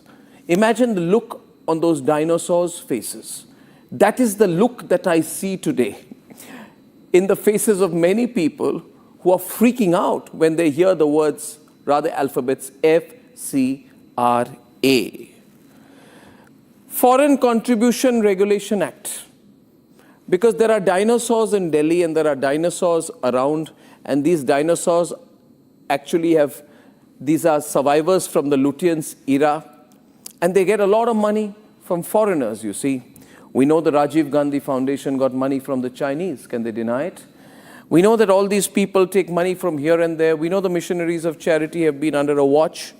The same missionaries of charity, Marco Rubio, flew down specially all the way from Washington to meet and support the missionaries of charity.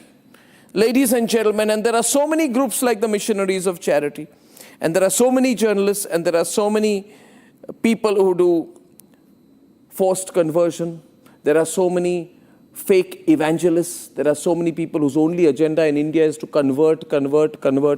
There are so many people in India whose only agenda has been to take money from a foreign source and put it into a Maoist area.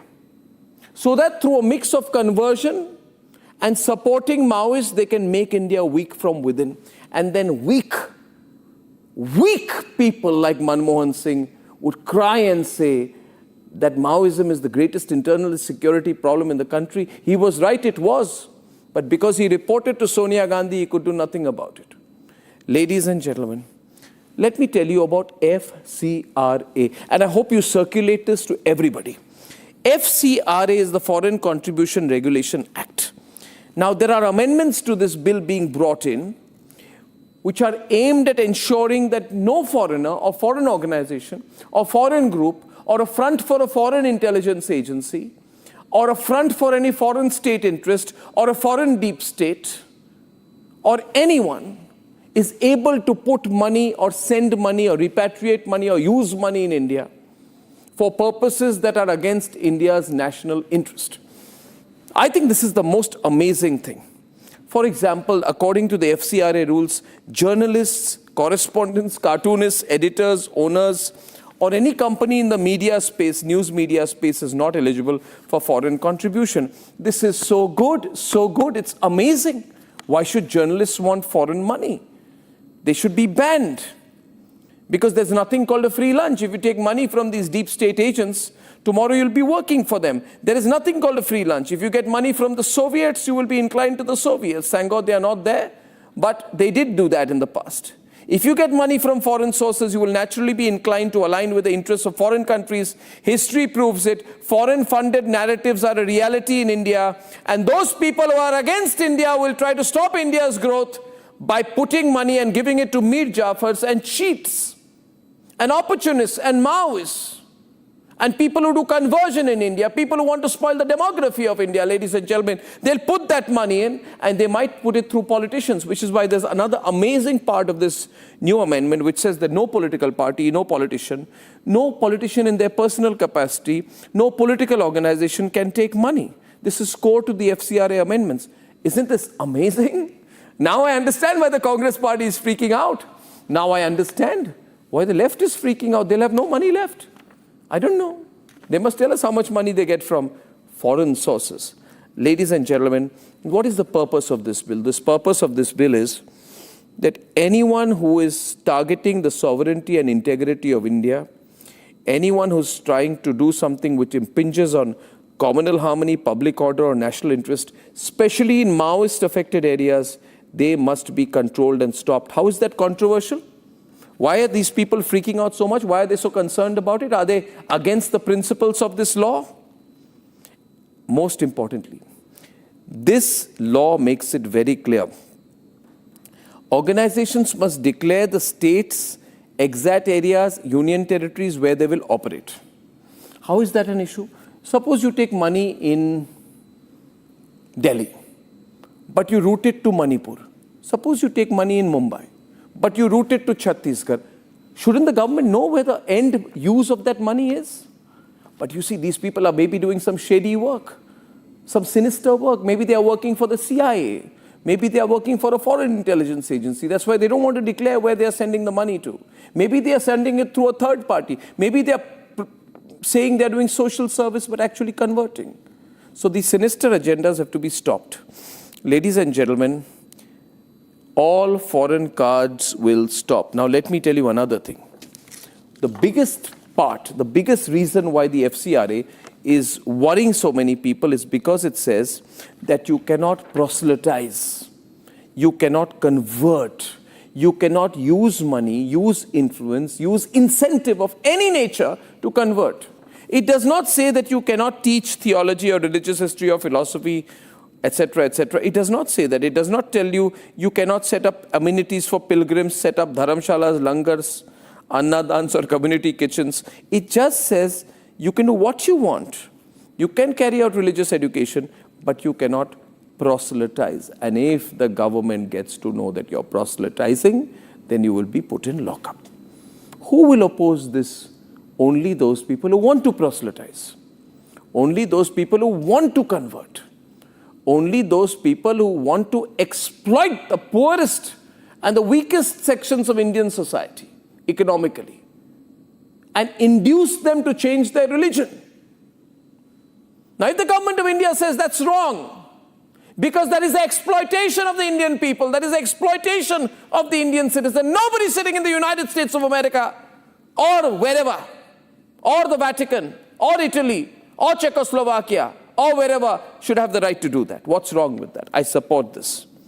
Ladies and gentlemen, we know what's been going on in India.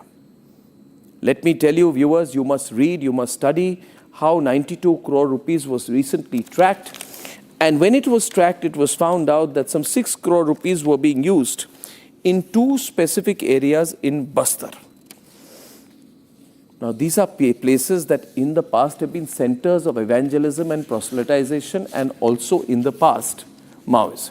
If the government has worked so hard to end Maoism, should we not stop the financial tap that might support it? If the government is working so hard to stop forcible conversion, should we not stop the financial tap that might lead to forcible conversion? But you see, there is a whole damn industry in this country that in the name of secularism is doing these shady things in our country. Which is why FCRA is giving them sleepless nights. It should. Let me share one thing with you, ladies and gentlemen. There is one organization which is based in the United States of America, which is targeting tribal communities in India and giving financial targets and saying, I'll give you money.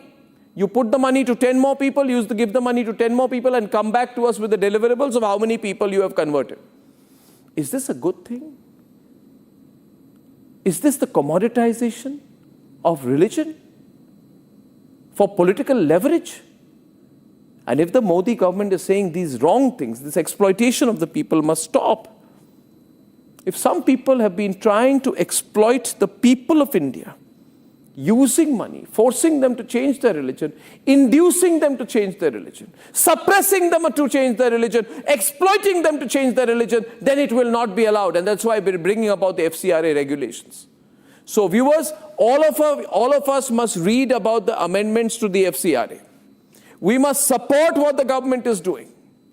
We must stop people who want to bring in foreign money and catch the Mir Jafars red-handed, handcuff them and put them in lockup for the rest of their life, ladies and gentlemen, for working against national interests, against the interests of Bharat. These are not individuals, these are termites who want to destroy the country from within. And we know how to deal with them, don't we? Let's debate. The government has revised the Foreign Contribution Regulation Act. The revision is a crackdown on foreign funds and religious conversions. This bill is not a bill for any particular community. There are Hindu organizations, there are Muslim organizations, there are Christian organizations that receive donations through FCRA. It is not just one community. This amendment is being used to prevent foreign contributions from being used for money laundering. But the whole of opposition is jolted.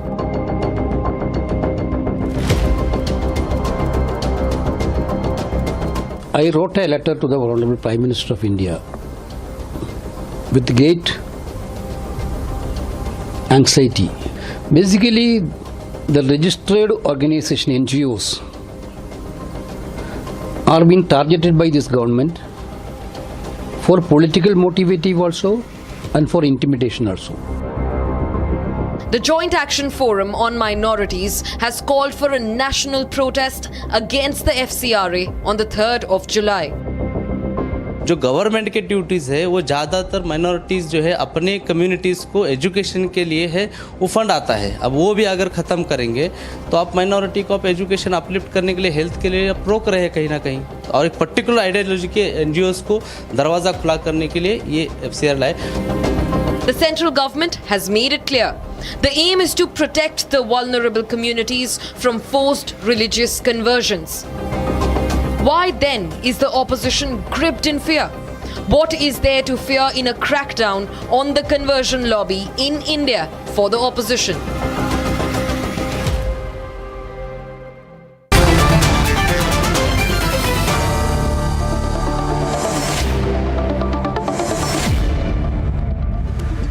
Such great news about this FCRA amendment. Life is going to be difficult for all the people who've been cheating the country. All the cheats will be caught. All the people who've been taking money to do bad things in India, shady things in India, those who've been exploiting poor people, trying to give them money and then say, we want to make you a Christian, we want to make you a Muslim, we want to make you into any religion whatsoever. All these people will no longer be, not just be allowed to do this, but I'm very happy to share with you, Reverend Abhijit Sasane, that anybody who has been doing in the past will come under scrutiny and possibly face imprisonment.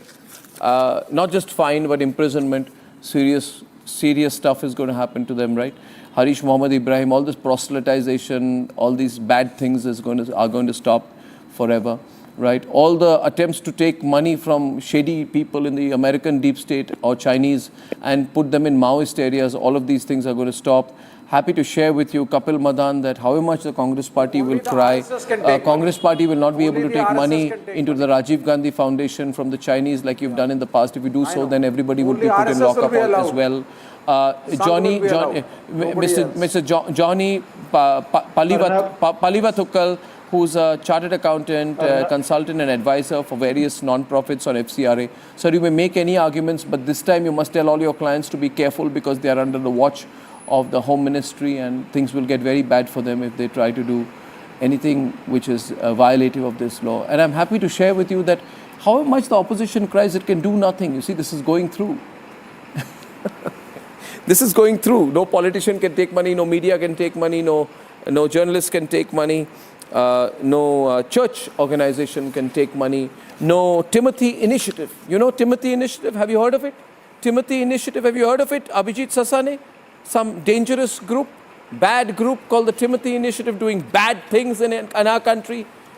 Have you heard about this Timothy Initiative which was telling people to take foreign issued debit cards to withdraw and channel funds and use the money in Maoist affected areas. All these people are going to be in lockup. Some are already in lockup. Have you heard of this man, Timothy Mika?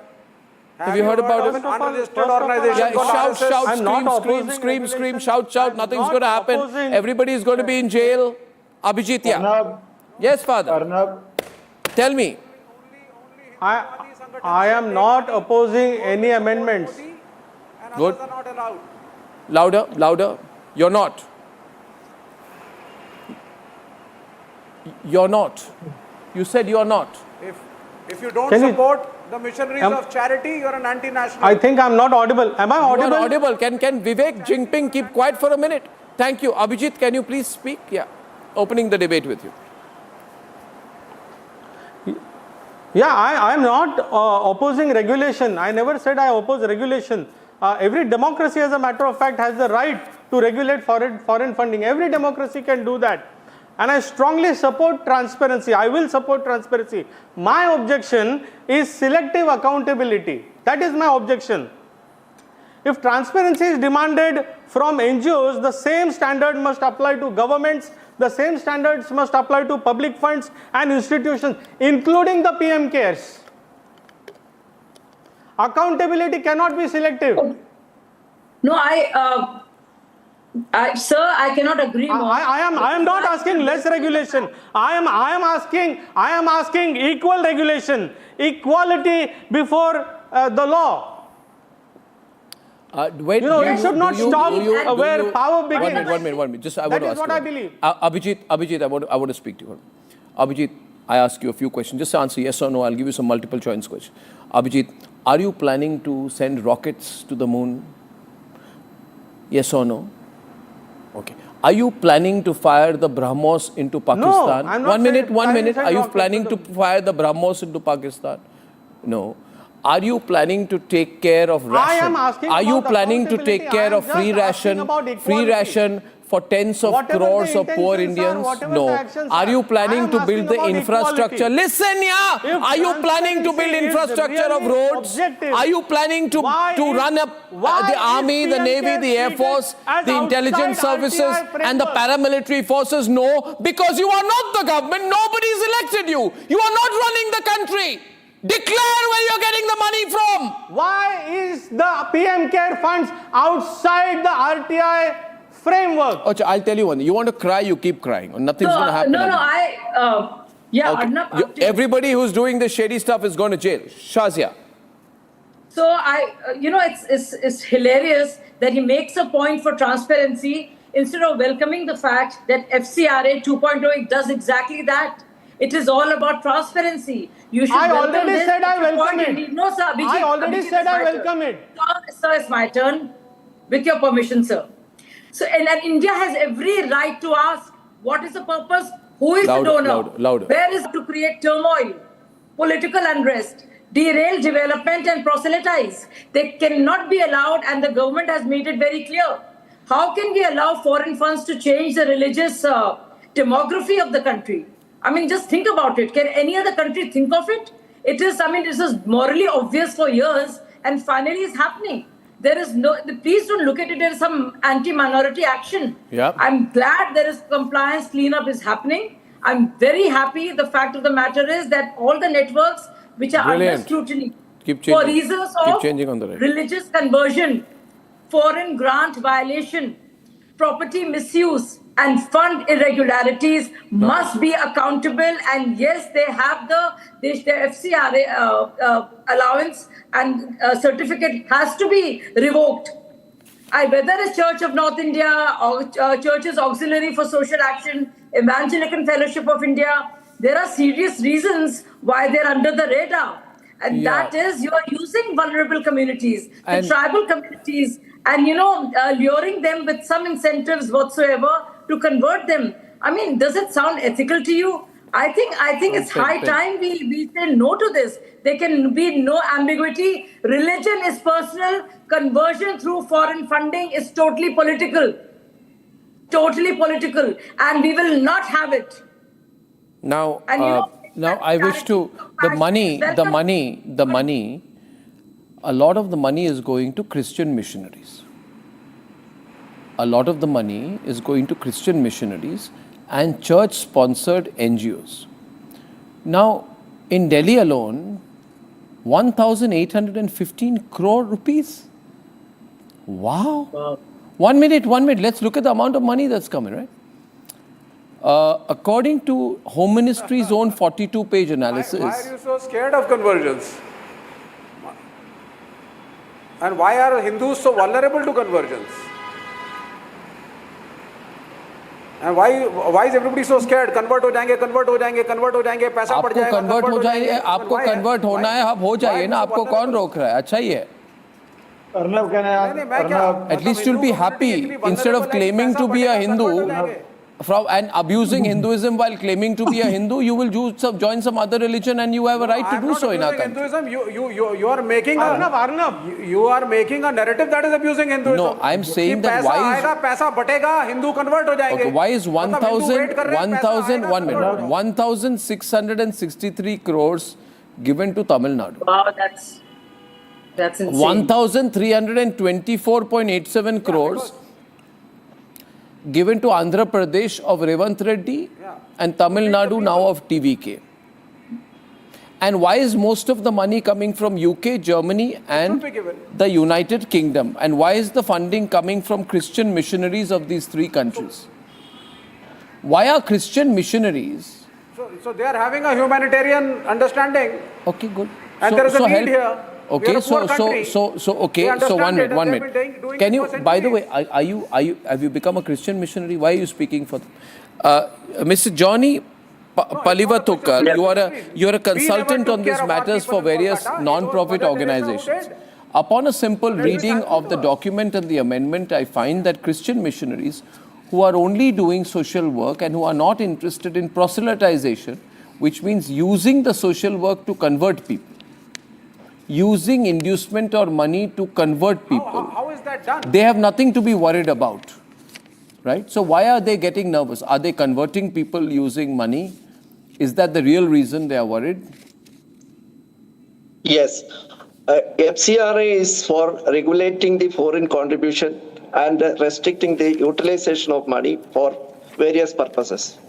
But, FCRA Amendment Act 2026 is another danger which is likely to present it in the parliament. Now, I am connecting with the FCRA Amendment Rule 2026 and FCRA Amendment Act 2026. With regard to FCRA, the existing regulations are sufficient enough to protect the interest of the nation, to safeguard the safety and security of the nation. That is for the government and the Home Minister and Prime Minister to decide, not for World Global Vision Center of USA or Gospel of Asia to decide. You are saying the present rules are sufficient. Amit Shah is saying the present rules are not sufficient. Are you the Home Minister or he is the Home Minister? Now the problem is, when you amend the rule, yes, it should be within the Act. Section 48 of the FCRA Act enable the government to make rules. And let me start with the legality of these rules. The rule must be within the Act. Sir, don't go on technicality with me. One minute. You are now holding on and clutching on to a straw. You know why? Because you're saying it must be in the rules. You know, Savio, what he's saying?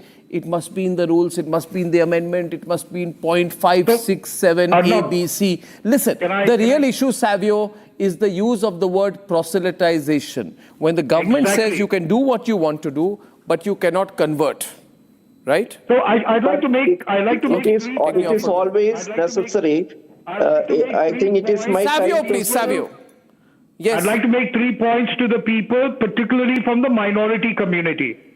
Firstly, the new FCRA regulations and amendments of 2026 are not meant for the minorities alone. It is across the board, across all NGOs, and everyone concerned with what they seem to be is social work. That's point number one. Savio, louder.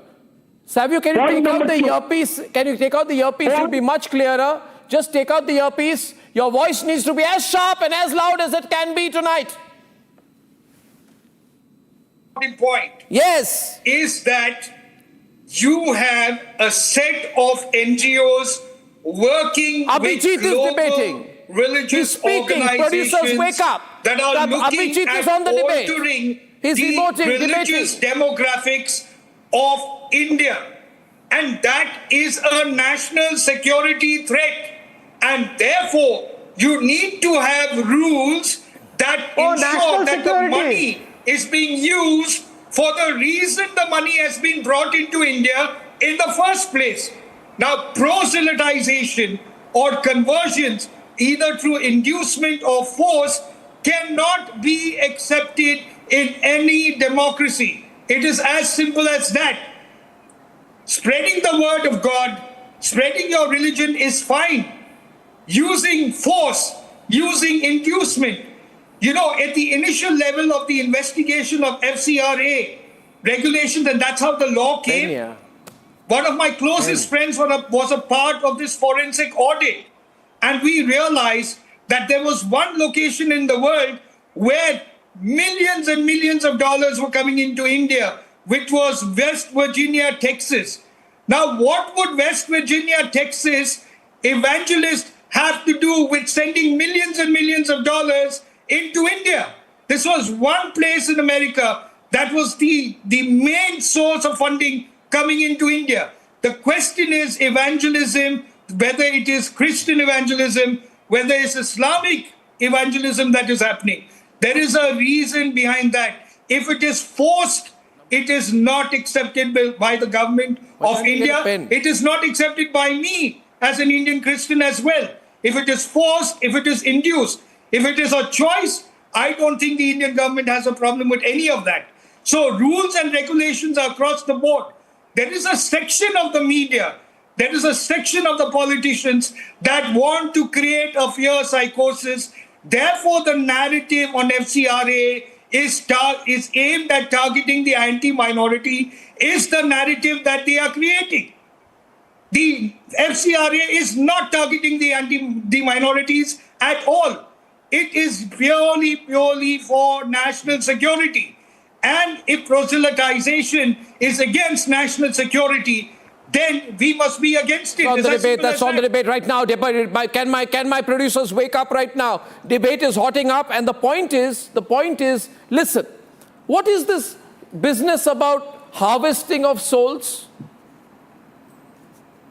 We need to, why are groups like, there is some Joshua group, then there's a Timothy Center. Why are these people trying to convert Indians, especially Hindus? If you want to help people, there is no problem, sir, no problem. But if your end goal is to convert people. What's wrong even if they want to? No, yes, Vivek? No, what's wrong even if they want to? Harvesting of souls happens through a rise. What's wrong even if they want to? Why don't you convert them to Hinduism?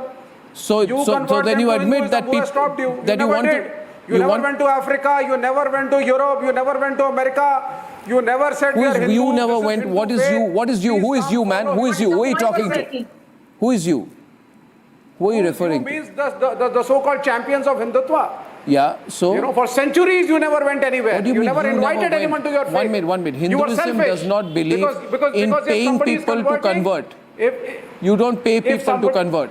If you want to pay people to convert, it's a bad thing. Why not? Okay, he says tonight... Shazia, he says, why not? Why can't I pay people to convert? Can I have others? Direction is poor tonight. Put the right windows on there. 2 versus 2 with me in the middle. Please, fix it.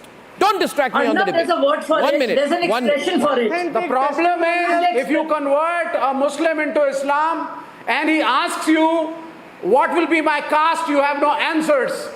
If he'll ask you, am I going to become a Brahmin? No, in fact, Muslims have or a Vaishya, or a Shudra, or a Kshatriya? You have no answers. So you don't convert.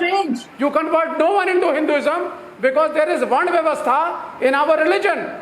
That is the problem. Religion of Islam It is the No, it has problem. nothing to do with that. It is. So they convert. Arnab. Now you are crying foul. No, Now you are crying foul. One minute. Arnab. Just 1 minute. I can tell you Arnab, one thing, I need to come, Arnab, Ishkaran, 1 second, the please. biggest casteist No, is Arnab, this Vivek before Srivastav. Arnab, Vivek Srivastav is the biggest casteist.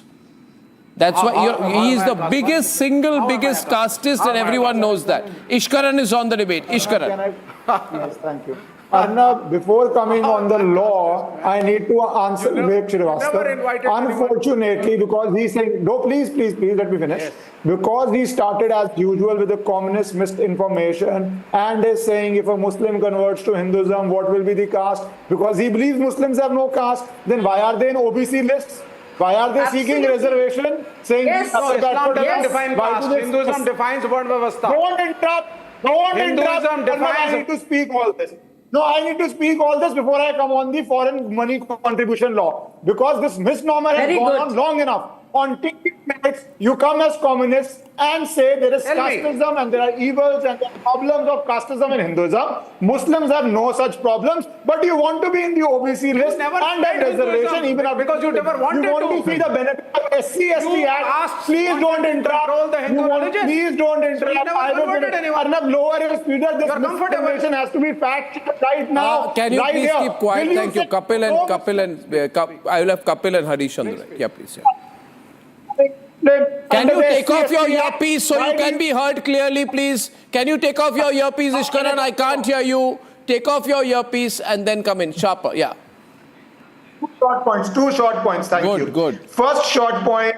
Then if you say that Hinduism has casteism and there are problems with that and nobody wants to convert to a Muslim will not become a Hindu because what will be his caste, then you take out the argument that why do Muslims seek reservation under OBC? Why after conversion and as a Muslim you want, or as a Christian, you want the benefit of SC/ST? Because these are classless, these are casteless. You want it. So please, do not spread misinformation and your communist propaganda.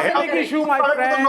Another debate. One point on the debate also, which is very important. What is the problem of foreign money? I want to address that. The entire problem of foreign money is what Donald Trump said today or a few days ago. $21 million had to come to India to change the person in power. What George Soros says, I have $1 billion fund.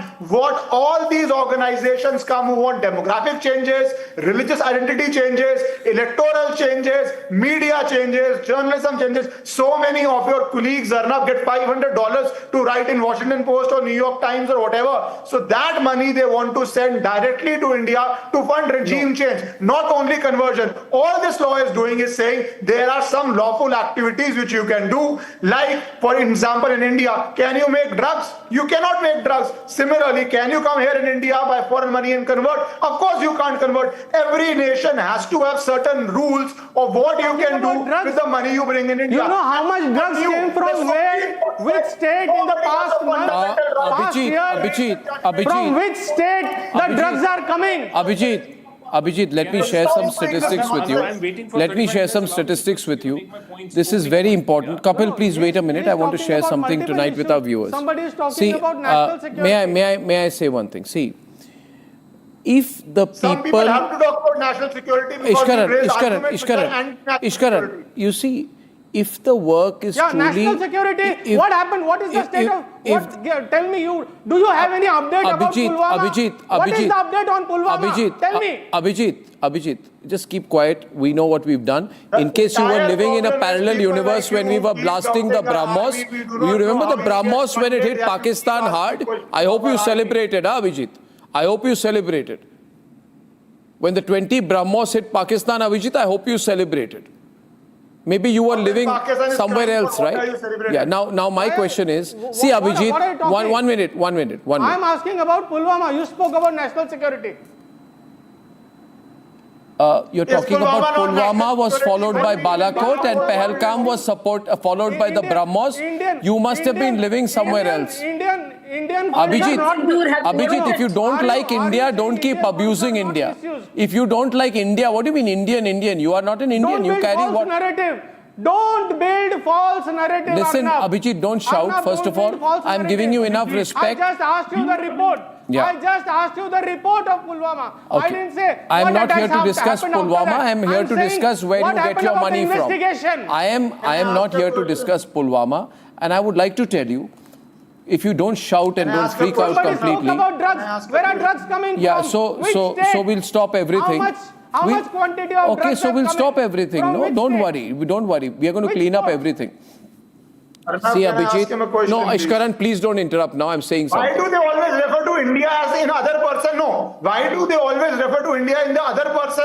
Are they not Indians? Why is their language, and they know English pretty well? Why Yeah, are they always saying I want to ask you, Abhijit, I am much Indian. I am a born and brought up Indian. I'm an Indian No matter Christian. whatever and be your ideology, no I am matter proud to what be an Indian.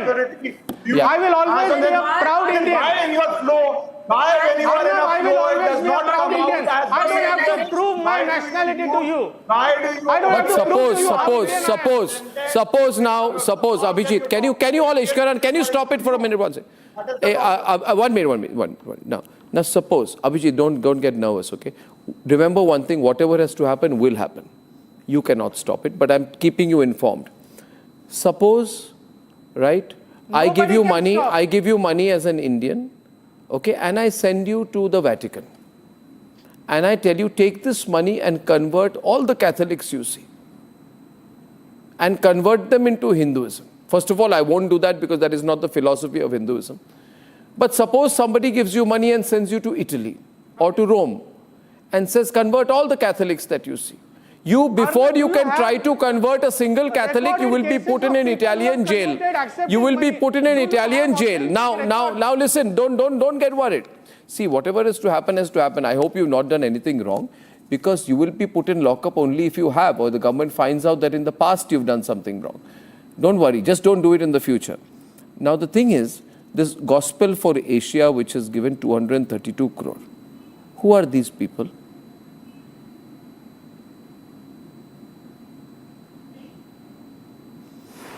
Compassion International. Compassion. Arnab, you must study about the church in 131 India. crores. You must know. I must ask you. Huge. You must know about the mainstream church. You I are am asking you, associating conversion World with Vision of anybody. India, Chennai received, the World Vision of India in Chennai, Tamil Nadu received 208.94 crores. This government would go on to face FCRA action years later. This 2012 data already shows it's receiving a lot of money in Chennai for a decade before that.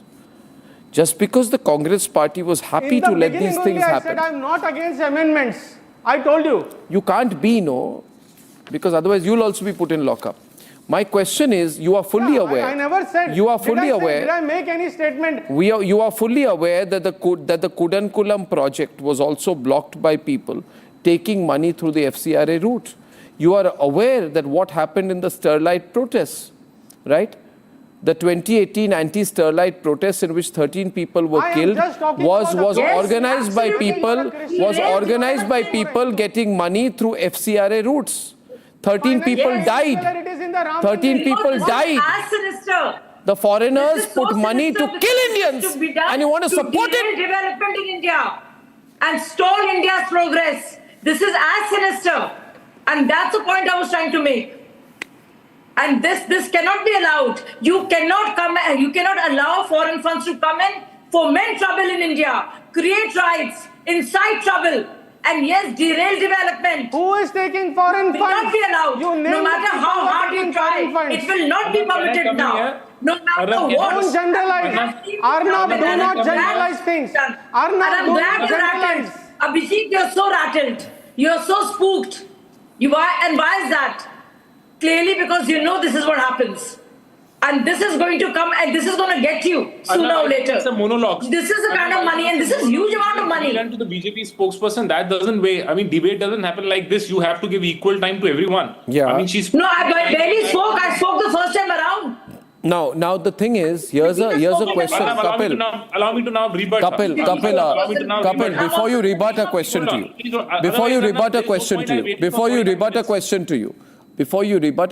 to you, there is an enormous amount of proof that 10 to 20,000 crore rupees has been floating around at the bare minimum.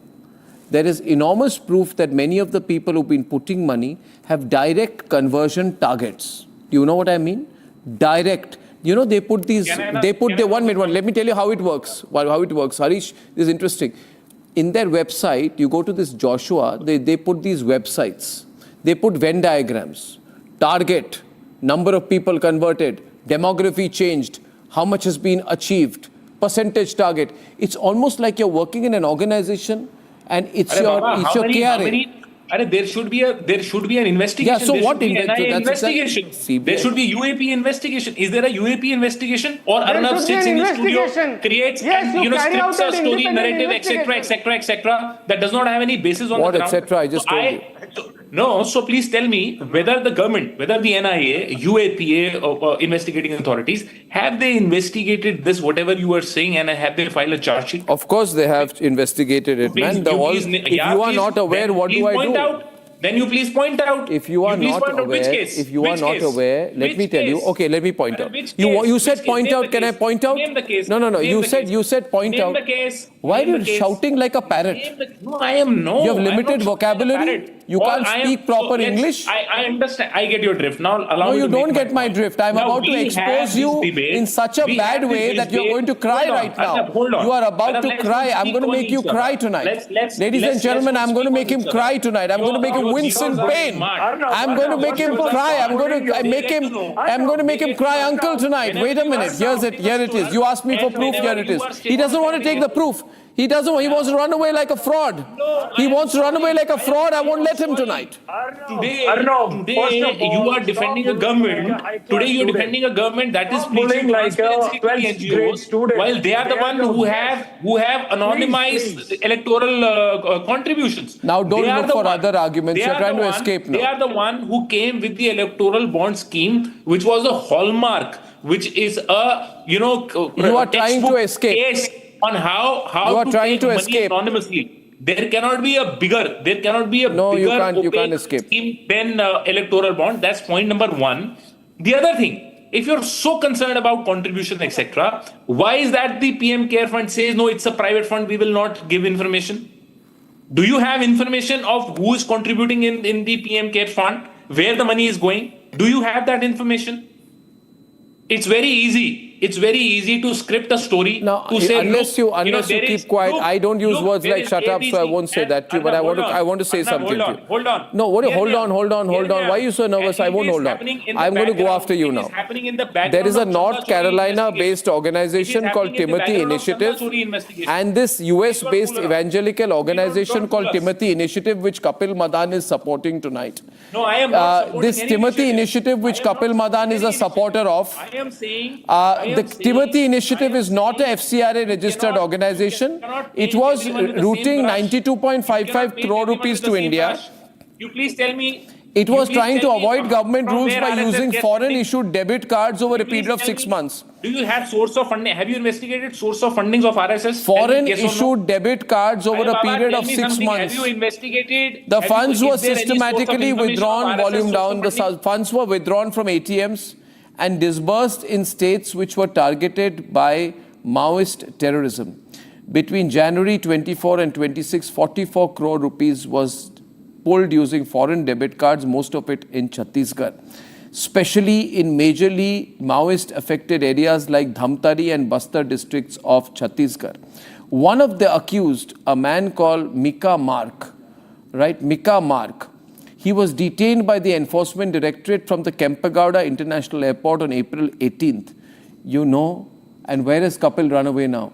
24 foreign debit cards were seized from him. Abhijit, do you think we don't know what you are doing? 1,000 such debit cards were distributed in India so that in the name of... What do you mean by what you are doing? You are supporting these people, no? I am not taking my paycheck from A1 and A2. But are you supporting these people? I am not taking my paycheck from A1 and A2. No, are you supporting these people? This Jonathan Rajan, Timothy's head of operations in India. I am telling you Varghese Chacko, Supreme Joy. The functioning of the church in India. I am asking you truest everything. truest bank. I'm saying the church in India must support the amendments and expose these frauds who are trying to do proselytization in our country. I already said, let there be an inquiry. Let there be an you see, I'll tell you what will happen. Abhijit, if people really want to change from Hinduism to Christianity, they will. But if this incentive is only that you pretend to be Christian because you are given some financial incentives, I can assure you one thing. The moment the money stops, everything will stop. That means they are not wanting to change for a religious philosophy, but for a material purpose. And that's why you're afraid of. Right? All this has to stop in India. This is Bharat. No more conversion. No more love jihad. No more NGO conversion. Harish, love jihad, NGO conversion, all this will have to stop. I am proud to be a Bharatiya Christian. Arnab, are you implying that the Hinduism is so weak that by inducing someone it can change unanimously from one religion to another? See, I suggest you don't try to pass comments on my religion. So weak. I suggest you don't try to pass comments on my religion because I don't pass comments on yours. I don't pass comments on yours. I don't pass comments on yours. I know how strong Hindus are. You want to abuse Hinduism on my program? I won't allow it. You are stating. I am implying nothing. I am implying that the people who want to pay their way to convert poor people are exploitative by nature and must be arrested. Another religion. You are implying. You are putting Hindus on bad light. You are putting Hindus on bad light. If that religion is so weak, someone can give 1,000 rupees. Arnab, can we stop this nonsense? I don't want to another religion. What kind of religion is that? Arnab, can I make a statement? What kind of religion is that? Number two. Have I ever made a comment about Islam? No. But you repeatedly use abusive language against Hinduism. You use this language, this tone against Hinduism. I condemn you for your profane comments. I condemn you for your near expletives. I condemn you for your disrespect towards the Hindu religion. I condemn you for your use of false adjectives, adverbs, and characterization of the Hindu religion. And I do not feel there is any need for me to justify what Hinduism is to a person like a spineless person like you. You are implying stating that the people of Hindu can be induced with foreign NGOs must seeking foreign funds. Arnab, can I make a statement? I am saying NGOs seeking foreign funds have to register under social, economic, educational, cultural or religious category. They can do anything but they can't do proselytization. They can't operate in Maoist areas. No one is denying there should be regular formation or the hierarchy should be followed in any kind of funding. Whether we have the PM cares should be exposed behind the RTA armpit, they are away from the RTA armpit. And the RS is away from the IT scrutiny. And you are asking the foreign missionaries which built India. The entire India was built by foreign missionaries. Wow. India, Bharat was built by foreign missionaries. Thank you very much. Next you'll say that we descended from the Scottish civilization. I don't know what is wrong with you. You got an inferiority complex or what, Harish? You got a permanent inferiority complex. You have it, we don't. I hail from a Christian missionaries. I studied my from. That is your issue, yaar. But you can't say that India was discovered by Christian missionaries. I condemn this comment. You don't preach that the entire foreign missionaries are there. No, I didn't say anything of foreign missionaries. But here is a man who comes on an Indian news network, the biggest news network, and say India was built by foreign missionaries.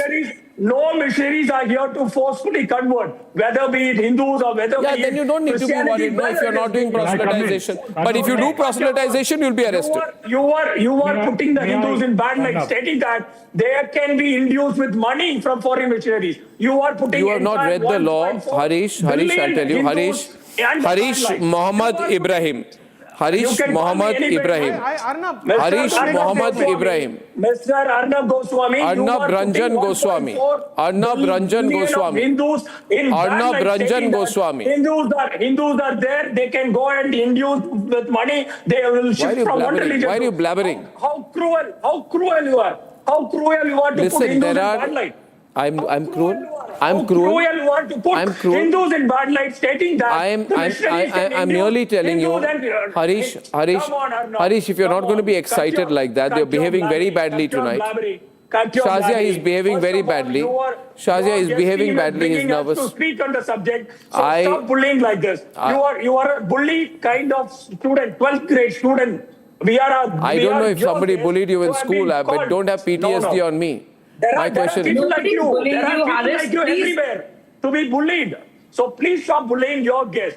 Your guest team called to speak on the subject. So stop bullying, first of all. I'm not bullying you, my dear. We will hammer you, we will this you, we will that you. You are not that glorified man, first of all. Achha, 1 minute. Why are you getting so upset? Know your limits, first of all. I've been there from kindergarten, KG to 12th standard. No Christian missionaries have made me. Good if you did not. No, 1 minute, just one minute. Religion to another religion. Can you so relax? Can you relax? There are 16 permitted categories. You should be hammered one day, like this. Okay, there are 16 permitted categories of religious activity, including the conduct of religious education, moral instruction, satsang, discourses, meditation retreats, all allowed. The only thing that is not allowed explicitly is proselytization. When your ancestors were sweeping and writing 43 letters to the British Empire, there are the Christian missionaries and the Islamic people have made sure to build this country. Who are your ancestors, man? Who are your ancestors? What are you saying? What are you? You are a Roman. You are descended from the Europeans. You are from Scandinavian origin. You want to abuse our country, our civilization.